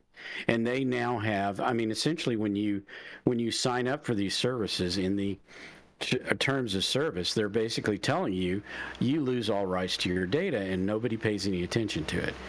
But they're using the crap out of it, and that's how, I mean, literally that's how Facebook made the millions of dollars they did. It's all in ads. Same thing with Google. They can give you Google searches for free because they're we know he's at IP so-and-so, and that IP is tied in through Starlink to this address, so we know who that is that's doing that. And it's all of that kind of stuff. And I mean, in my business, I see it going on. I know it's going on. Damn it, Don. You're harshing my buzz of like what's capable with technology with the harsh realities of information is what all these companies want. That's true. You're not wrong. That's where the money is. I just want to ask Jeeves back. And Don, as far as the yes, I want Ask Jeeves back. I'm tired of Google. And Don, as far as the devices listening and providing ads, look at what T.O. said. What, a month or two ago, where he was doing some barbecue stuff and he cut himself or something. The next day he had Band-Aid ads on his. It goes on, and a lot of that, believe it or not. Because I'm kind of out of that business, not quite, but a lot of that's coming through your phone. That mic's on there all the time. It absolutely is. That being said, like, there are mitigations you can take personally if you research stuff and understand things. Yeah, turn your phone off. Turn your phone off, or you can like there's other things you can do. Like, don't use loyalty systems from like Target. I actually wrote a research paper on this. Target was actually tracking purchases, and then through AI was able to determine like that their customers were pregnant, so they could actually force baby ads onto them. Yep. Well, Facebook does it for sure. I mean, and one of the things I've noticed that. Sorry. No. This sorry. is getting boring, I'm sure. No. I was interrupting you, and I have to ask the question. So, and I'll be the contrarian here. Why does it matter that they're listening and serving you ads that you might buy? Why does that bother you? Again, they're making millions of dollars off that information that they gathered from me. I should get a cut of it. Why? Why not? In their service. No. But here's my. Wait. Too many people talking. Before you come back at me, I just want. Why should Don get money from what he looks at? Like, why? Tell me. Why? Other than you should. They're selling. It's an invasion of privacy. Jamscan, hold on. Jamscan, hold on. Jamscan, I'll let you answer. Jamscan, I'll let you answer that too. That's a good question. I'm not. By the way, I'm not taking a side here. I'm not like. I'm just asking. I'm being a devil's advocate. And I know I'm old, so that has a lot to do with it too. But it basically, because they're making millions of dollars on it. Now, am I asking for $1 million every time they use my data? No, I'm only asking, $50,000-$60,000 a year, because they're making way more. They're making way more than that, Josh, every time they sell those lists. Sure. Okay, so then here's the follow-on question. So, are you better off because of the targeted ads and finding the things that you actually did want to buy, and it makes your life better? No, again, devil's advocate. I'm being devil's advocate. Yeah. And the answer to that is no, because I spend most of my time on Facebook looking at amateur radio stuff. Do I get amateur radio ads? And we're talking about amateur radio right now. Are we going to get amateur radio ads? Hell no. I don't get that. I get diabetes ads. You got them Wilford Brimleys in your Facebook Don, page. Sorry, Josh. I got Don. Wrong. No, that's correct, Frank. You want to know why? I was on my absolute alternate YouTube account, because everybody has like 3 or 4 YouTubes, right? I was on one that I don't watch anything on that. I just use it just to watch stupid stuff that I don't have any interest in seeing on my main stuff. It gave me an ad for DX Engineering. You know what, Frank? I get zero ads on YouTube, and I am not paying for YouTube Premium or any of that stuff. Just uBlock Origin, and it kills all the ads. I don't see any ever. I don't have uBlock. I pay for premium on my main account, on my photography, and on my ham account. I pay for premium. It is a family bundle. It's absolutely fantastic. But on this other account, never seen any ham radio videos. No technology videos. It's the brain rot account, is what I call it. Yeah, I know what you're talking about. So, never had any ham radio ads, and now I'm getting ham radio DX Engineering. Yeah, and what I'm getting at though is DX Engineering and Gigaparts, etc., aren't paying. And the only place I see it is on Facebook, because uBlock won't work on Facebook. But everywhere else that I've got uBlock Origin on, like even you go to some news website or even Google, I don't get that many Google ads.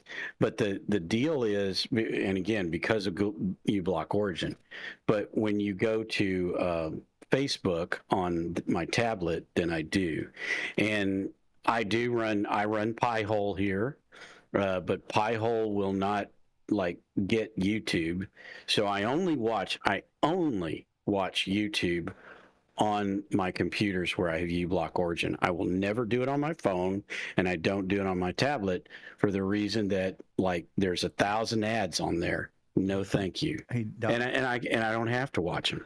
Jody has a good point in the chat.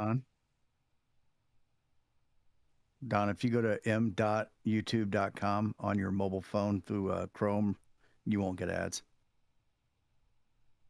Sorry, do what?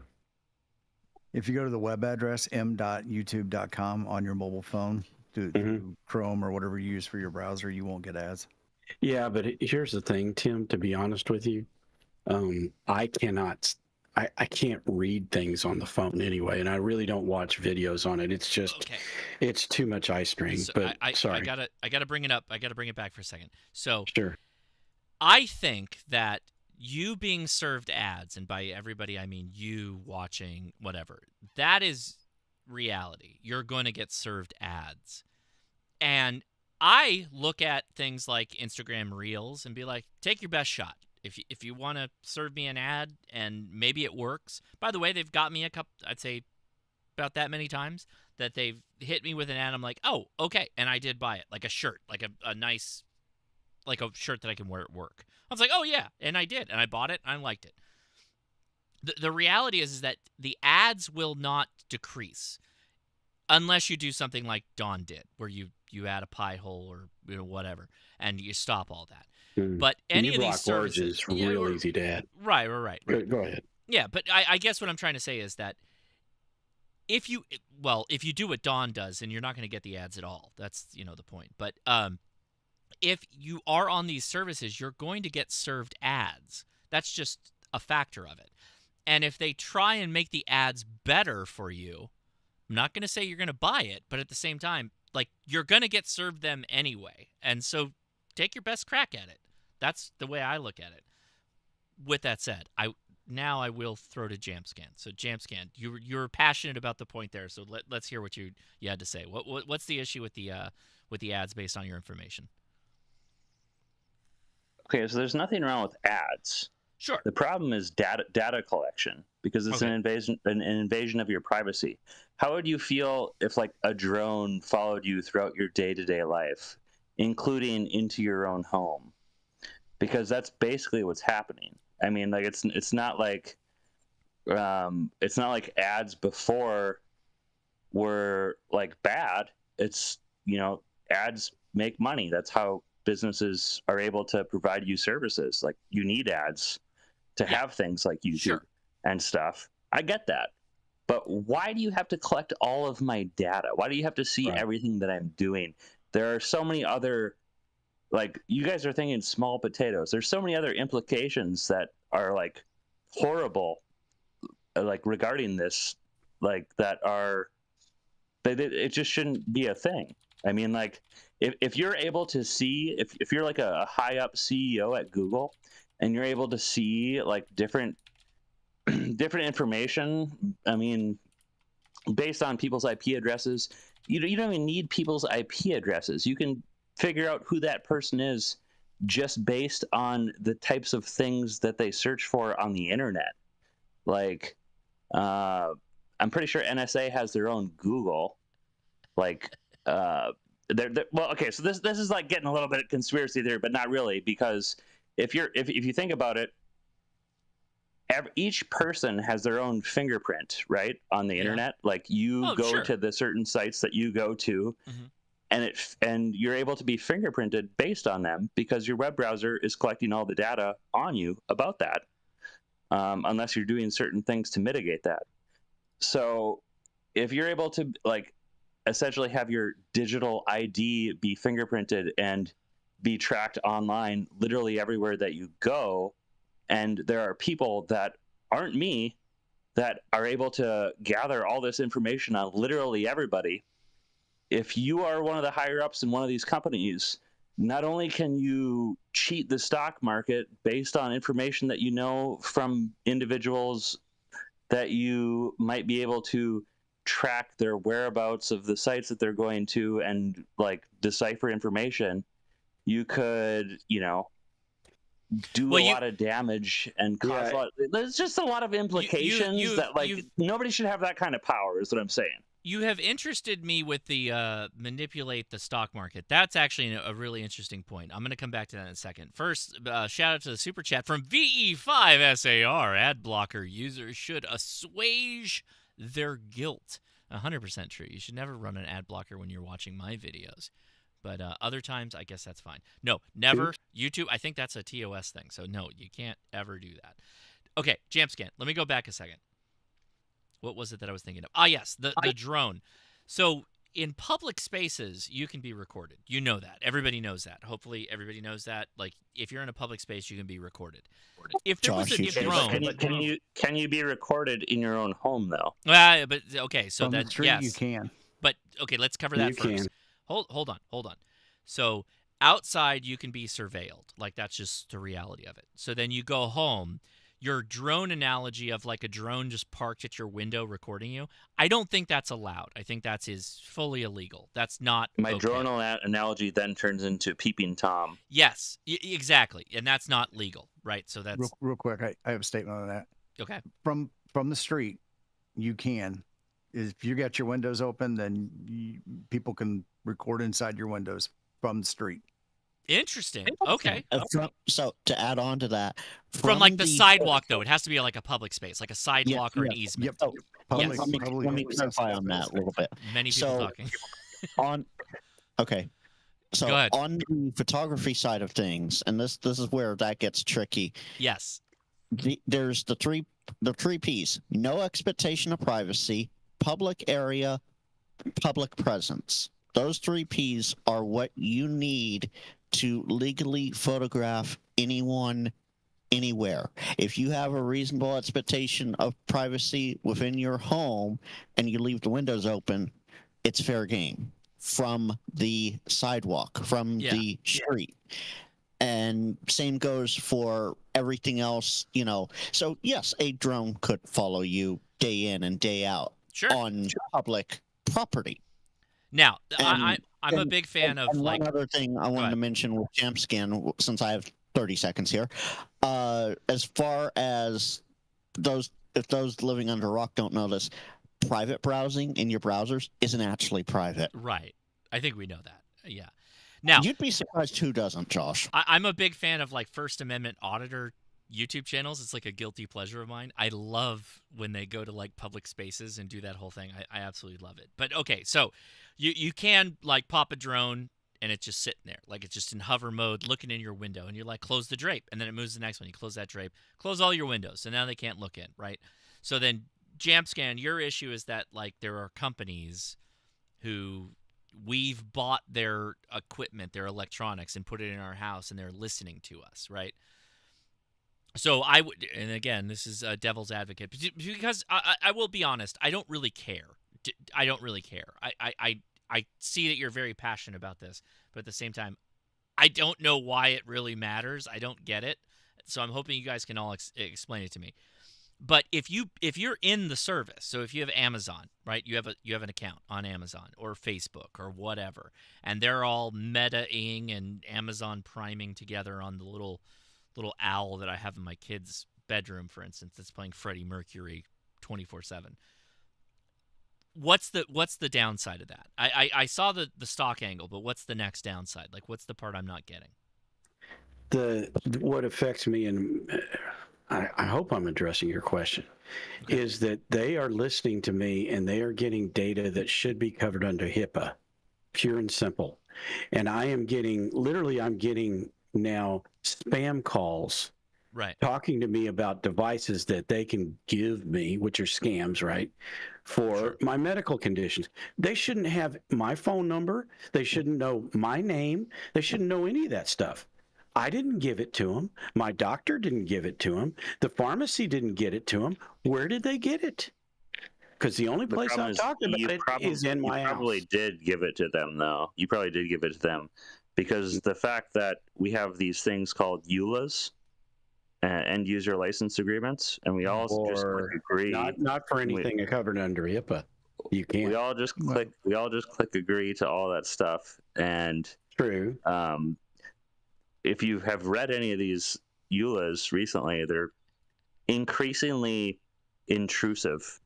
They're like saying stuff like, this can change at any time that we feel like, and we can make it up as we go along. It's like, basically like, it's like, whose line is it anyway, right? It's like where the rules are made up and the points don't matter. We're going to yes and into the next thing that we can do. Exactly. Which there should 100% be more regulation against like, helping.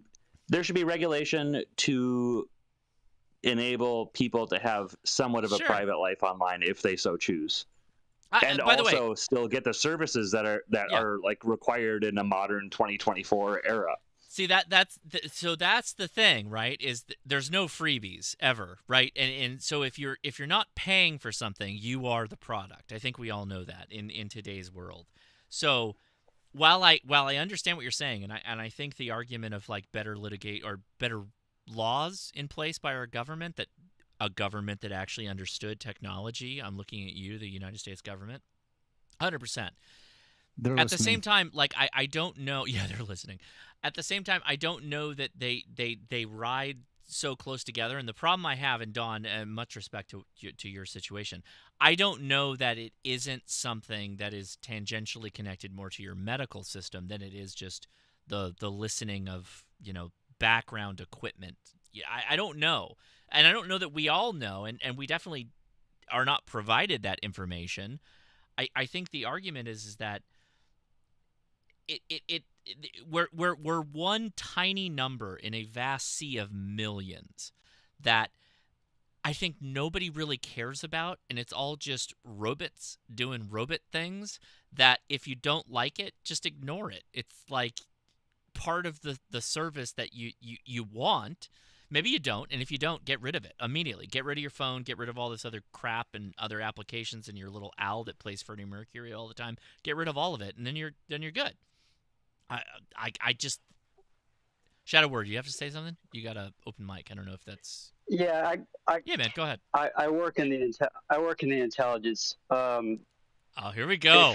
There is a 90% fix to most of the tracking. And what it is you want to go to your settings, turn off personal ads, and then go into your permissions, remove all permissions except when requested, and then get rid of your Chrome browser, use Brave browser. Buddy, there you go. There you go. What's that? Somebody said something? I've done all of that. Yeah, no, not even. That's not going to help. That's what they tell you to do, but it's not going to help. Who's they? It helps. It wait, helps who's a they? little. Wait, who's they? Who's they? Them, Josh. It's them, man. The government, dude. Whenever somebody says they, that's what they want you to do. I always ask, who's they? Who is they? And hey, Don, just to talk, you talked about getting ads for health-related things that you would be surprised. So healthcare is my area of expertise, along with security and such. You'd be surprised what healthcare providers do to monetize the data they have and the forms that you sign every year when you go in to say you've read their HIPAA policy. And you'd be surprised what data they can sell to business partners, companies who have BA agreements with them, and you'd be surprised the ads that you'll get from that stuff. So you're saying my doctor is lying to me? Is that what you're saying, Tim? And I'm not accusing you of anything. I'm really asking. You're saying that the doctor is not being truthful with me. I'm saying that the doctor probably doesn't know, because there's a business side of healthcare and then there's the medical side of healthcare, and sometimes those two do not talk to each other. I gotta say, at the same time that our ham radio, sorry, Shadow, I'll let you go after I say this.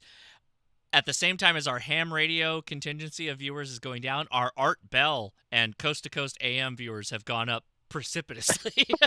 So, nice. By the way, yes, this is not ham radio. This is an after chat, and usually when we get this deep, by the way, I normally head out at like 9 o'clock, so the fact that we're like 49 minutes past 9 o'clock means we're having fun. We're just having fun. If you want to dive in on this, you can. If you don't like it, that's okay. It's not going to change my channel. I'm still doing ham radio. Don't worry. It's okay. We're just having fun out here. Shadow, go ahead. You got the con. Go for it.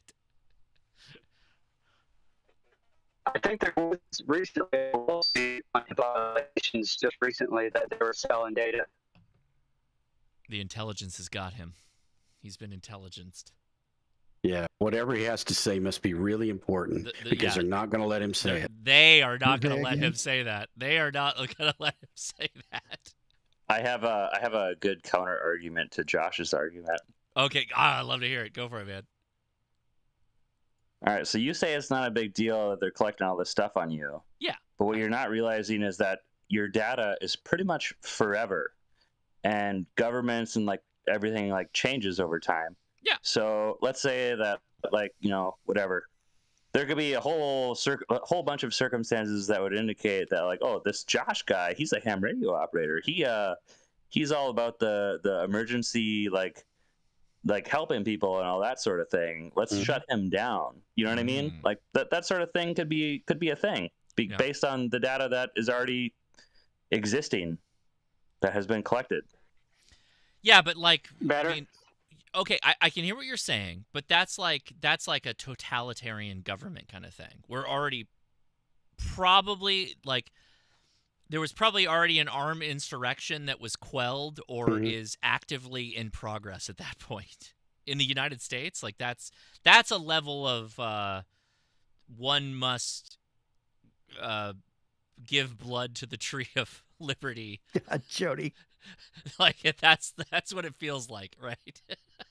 Jody's got me. Jody figured me out the whole time. Who's that? Who is they? That's me with the glasses. You got me, dude. You got me. I'm just here for the memes, dude. Yeah, Jody and the memes is on point. But like at the same time, I hear your point. Like it makes sense. The reality is if we ever find ourselves in that type of situation, we've probably already we're not American anymore at that point. That feels like a point where like. Did you see my Art Bell quote that I posted? I'll repost it again here right you now. got an Art Bell quote? Oh, I love Art Bell. Okay, here we go. I'm gonna bring it up on the big one, the big chat here.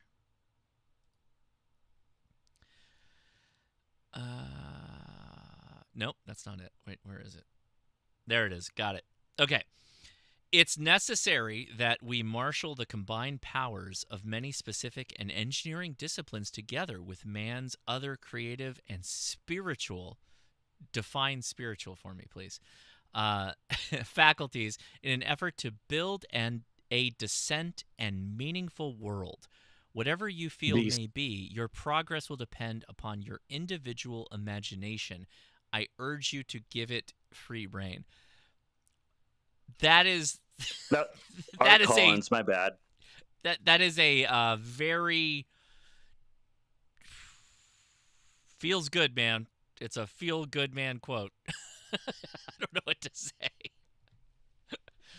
Like, well, I don't know. It's like the reason I posted that is because how you were talking about like essentially wanting the mindset of the 90s and early 2000s to be like prevalent in technology today, and we were talking about like where that could go. Like we'd be on the freaking moon right now.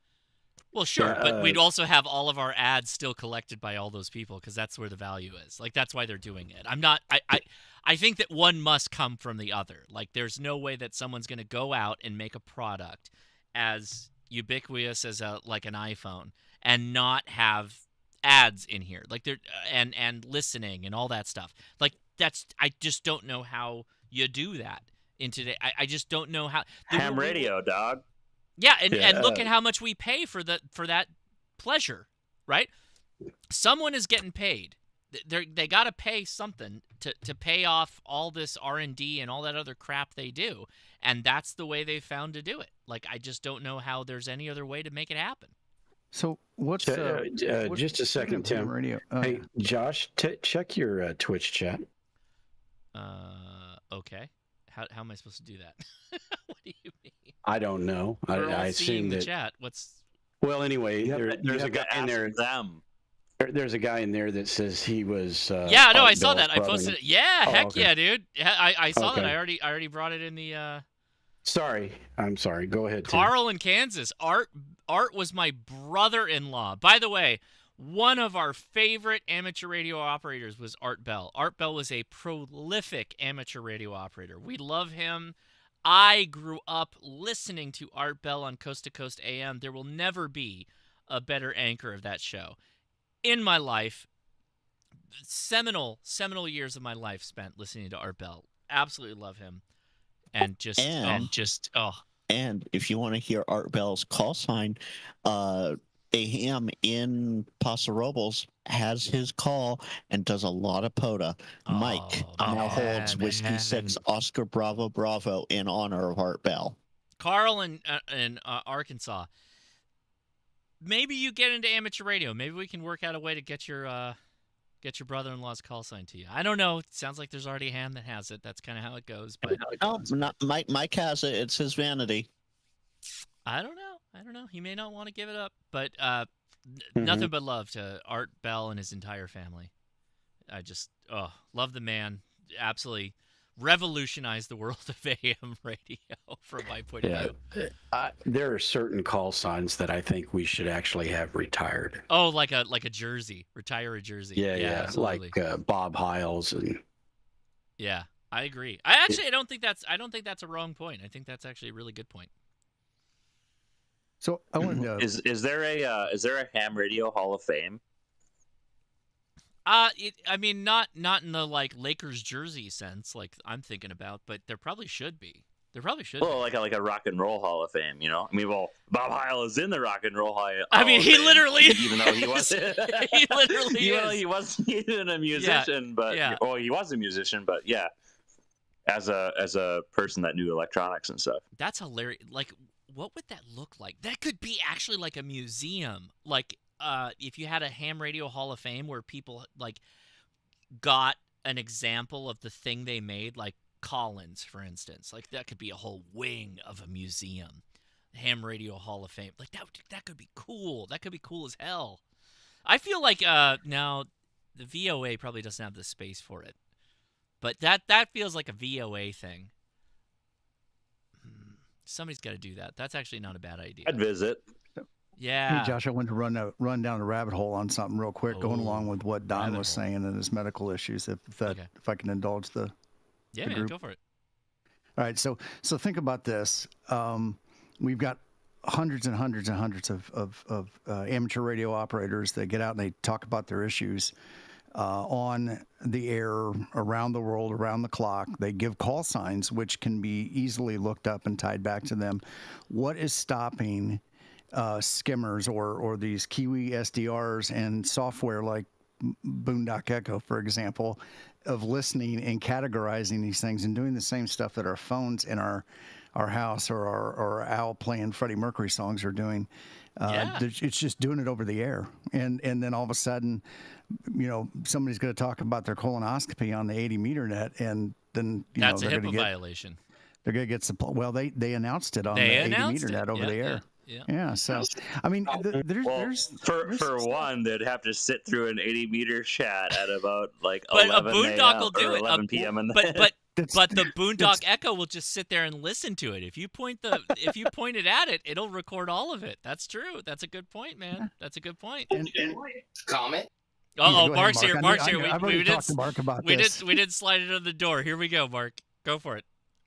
No worries. Hey, part of what's the best way to approach this? Part of what we want to do is create these servers that you guys can install at your own locations. You can own your information.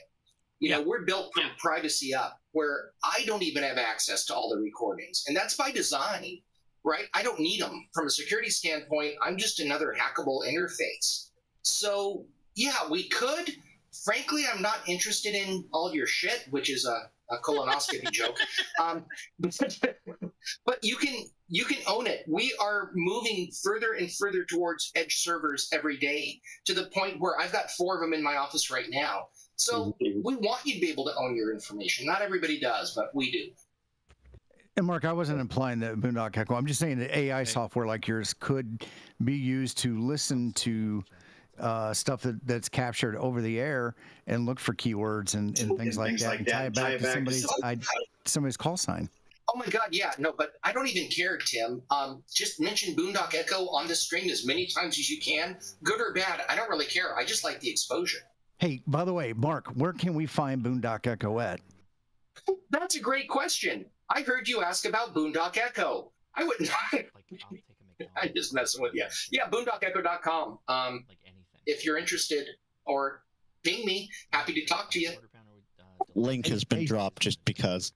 Hey Siri, where can I get Boondock Echo, Siri? I love you guys. Yeah. I want direct. I love you all. I love you all. I'm getting me a quarter pounder with cheese, buddy. I have not had McDonald's in I don't even know how long. I want to take a moment and say Carl in Arkansas, Asia, who was his daughter, Art Bell, tried to get his call, but she got her license too late and it was taken. And so I believe mother is Rain. So shout out to both Rain and Asia. Sorry about that. I can't do anything about it right now, but you could possibly contact the ham radio operator that has the license. He might be able to free it up for you, and you do have a claim to it from my point of view, although there isn't like a heritage thing really in amateur radio. But I can see the importance of that call sign, and I could see continuing it in the family line. So while I agree with you to a point, Josh, there is isn't it a 2 or 3 year statute of limitations, if you will, on the family claiming it, and then it becomes free game in the FCC system. So trying to work it out with the ham, make it a little technical. I wasn't implying that they don't have a good claim to the call sign. I'm implying that the call sign has meaning to the family in which the call sign belonged. Right. That was my point. It's like he's ham royalty. Like he should just claim his birthright, and he should just talk to those people. And they might even give it to him. You know what I mean? You never know. Look up that person. Game of hams, like that kind of thing. I'm actually pretty much exactly like that. I'm sort of like online friends with the guy that owns it currently, or has I don't know. Well, now Frank. Could you reach out and ask him? Ask him. Yeah, I'll reach out to him. I don't think it's gonna. He likes it too much because he's trying to honor the heritage of Art Bell. So yeah, but wouldn't it be better to honor the heritage for the family? Yeah, no, that is true. What's funny about it? He lives down there closer to you than me, but we've made contact, and he's actually somewhat big on TikTok. Maybe you should send him a suggestive email, like, "Hey, turns out, a descendant of Art is actually looking to be an amateur radio operator and would like is an amateur radio operator. Is an amateur radio operator and would like that call sign to honor his family members. But the reality is the family can just reach out with, an email through QRZ or whatever. Sure. I mean, it doesn't have to be. They should. They should. Yeah. Yeah. I mean, by the way, and as always, 2 ounces of nicety gets you 1,000 feet from my point of view. In this sense, it's like he probably has the best of intentions, assuming the best of people, right? He probably does love the legacy of Art Bell and wants to continue it on, which is amazing because it is. At the same time, yeah, your family should probably have that call sign in their lineage if they can. I'll just give a little bit of history here on this from Mike's point of view. Yes, he has this on his QRZ page, so I'm reading it verbatim. Yes, this is Art Bell's old call sign. I was a huge Art Bell fan, and he was one of the main reasons I got into amateur radio. He often talked about his passion for amateur radio on his talk show. Boy, howdy did he. His enthusiasm is what sparked my interest. I also loved listening to the show for its content over the decades. Yeah, now I will, if I may, I'm not saying that Asia doesn't have right to the call sign, but I think that it gives a long legacy to his call sign by it being active and being used. And if the user that has it is a Parks on the Air operator and they're getting out there and they're using it, that's a call sign that people are still hearing, which is important, I think. So that's all. It's value added. I think both sides are coming from a good place here, I guess is what I'm saying. So I will.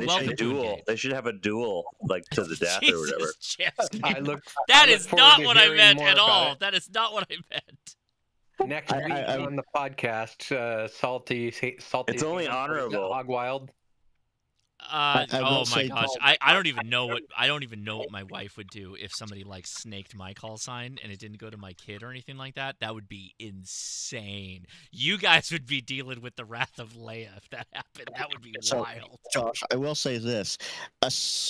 Assuming just with a quick QRZ search that there's only that Asia 1 is still going by her born name of Asia Bell. There's only one Asia Bell in the QRZ system, and she doesn't look to be very active. So well, don't be ham shaming. There shouldn't be like a graduation of how good of a ham you are. Yeah, I think you nailed it.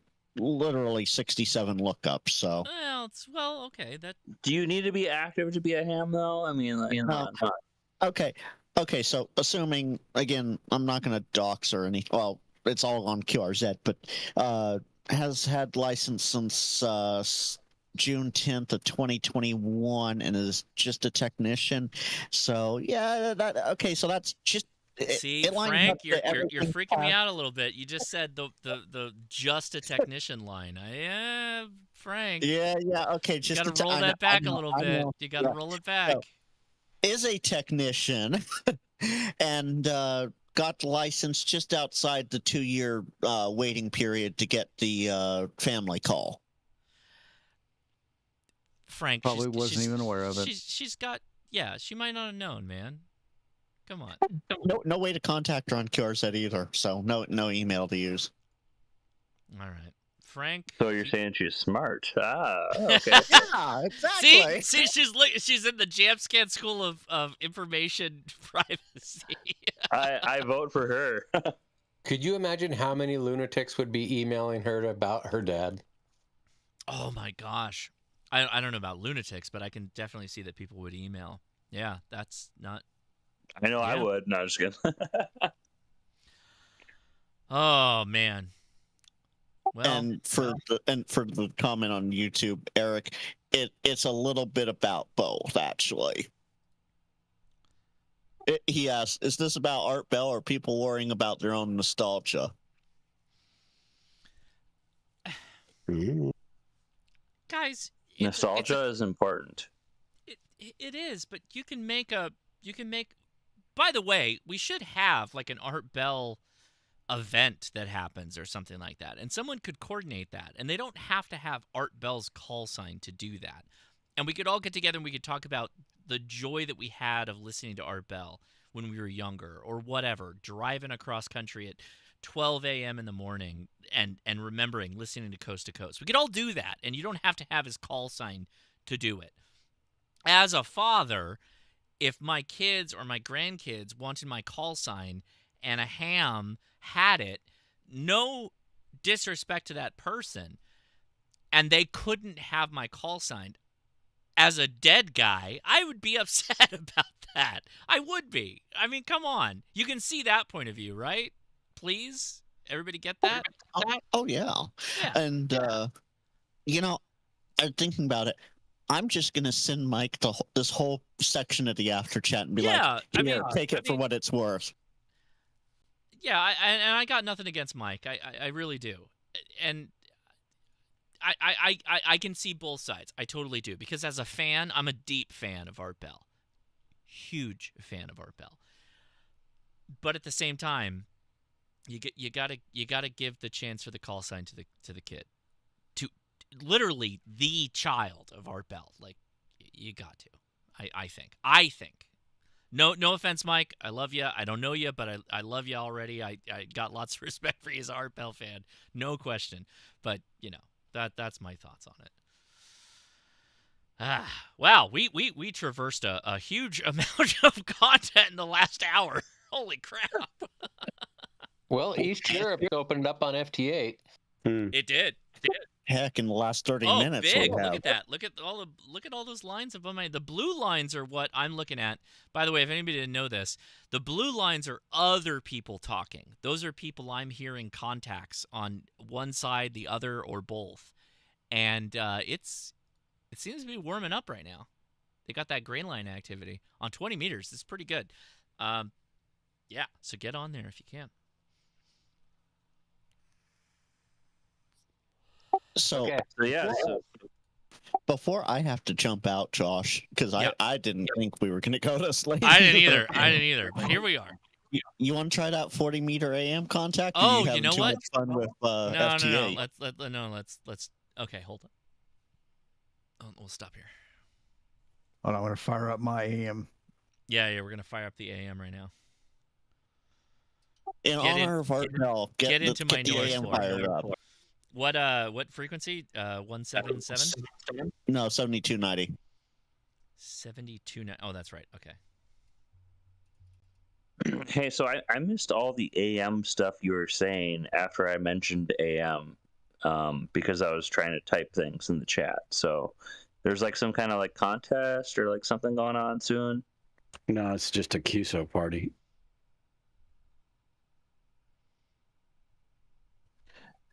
And from what I've gathered, just being a single sidebander, there's like a couple spots. There's like a spot on 80 meters and a spot on 40 meters, and I see it. They're kind of like designated for AM, but people on single sideband still try to talk on those frequencies for some reason. What was your answer to that again, Tim? Anywhere that voice communication is allowed.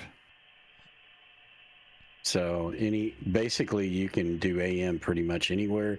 You can do single sideband pretty much anywhere. Well, right, but it's like a almost part of the ARRL band plan, I believe. I can't remember what the frequencies are off the top of my head, but there's one on 80 and there's one on 40. It's a suggested for calling AM frequency. Yeah, suggested calling frequency, and generally those sidebanders like ruin it. Well, but generally a calling frequency is make the contact and then move to another frequency to carry on your conversation. On your screen there, Josh. I see your carrier. But it's so small. Hold on. God, I see AM carrier too, but I don't think I don't hear any voice. No, he's just sending the carrier right now. He's not talking. All right. Hold on. So I switched my microphone around. I might be too much on that mic right now.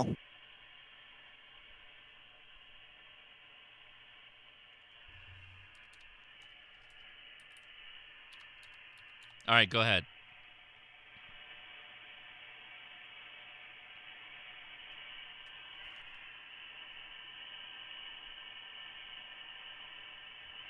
Oh, yeah, dude. You got to have power. I'm guessing this is like, I see the carrier. The carrier is just a simple. Let me see if I can come back to you. KG6. AM, I think, is 25 watts. NLW. This is Kilo India 6, November Alpha Zulu. How's copy? I'm not even seeing a carrier on you anymore. Yeah. Kilo November 6, November Lima Whiskey. This is Kilo India 6, November Alpha Zulu. How's copy? No, I'm not, I see you talking, but there's nothing on my scope anymore. Yeah, I'm only getting like 25 watts out, too. That's the other problem is a lot of these rigs are just not going to give you the power. Right. You're going to have to do... That was interesting because I saw it earlier, but... you did? No, I think your carrier is coming through, but I'm not hearing... Yeah. Yeah. But your carrier's kind of like even CW because it is. It's like, Yep. I'm also using the same microphone for Discord as I am for the radio, and I screwed the settings all up. All right. Well, my food is here, so I am going to say good night to everybody. I hope we had fun. I hope we solved all of the ham radio problems as always. We'll be back again next week. JamScan. By the way, JamScan has good questions. You know, all the time, lots of good fun talking to him. But he comes in, he's got some passionate points, and that was good, JamScan. I will take some of those thoughts that you had, and I'll go back and think about them because right now I'm not fully down the aisle of personal privacy, but I can see where you're coming from. So you articulated yourself well. So thank you for that. Well, I appreciate that, Josh. Yeah. And I will say a very, very nice 73 to you, and enjoy your meal, and good night. All right. People are banging on the door, so I got to go. Take it easy, everybody. See ya. 73, Josh. All right, everybody on the YouTube side, appreciate you, and the Twitch, take it easy. 73. And good night.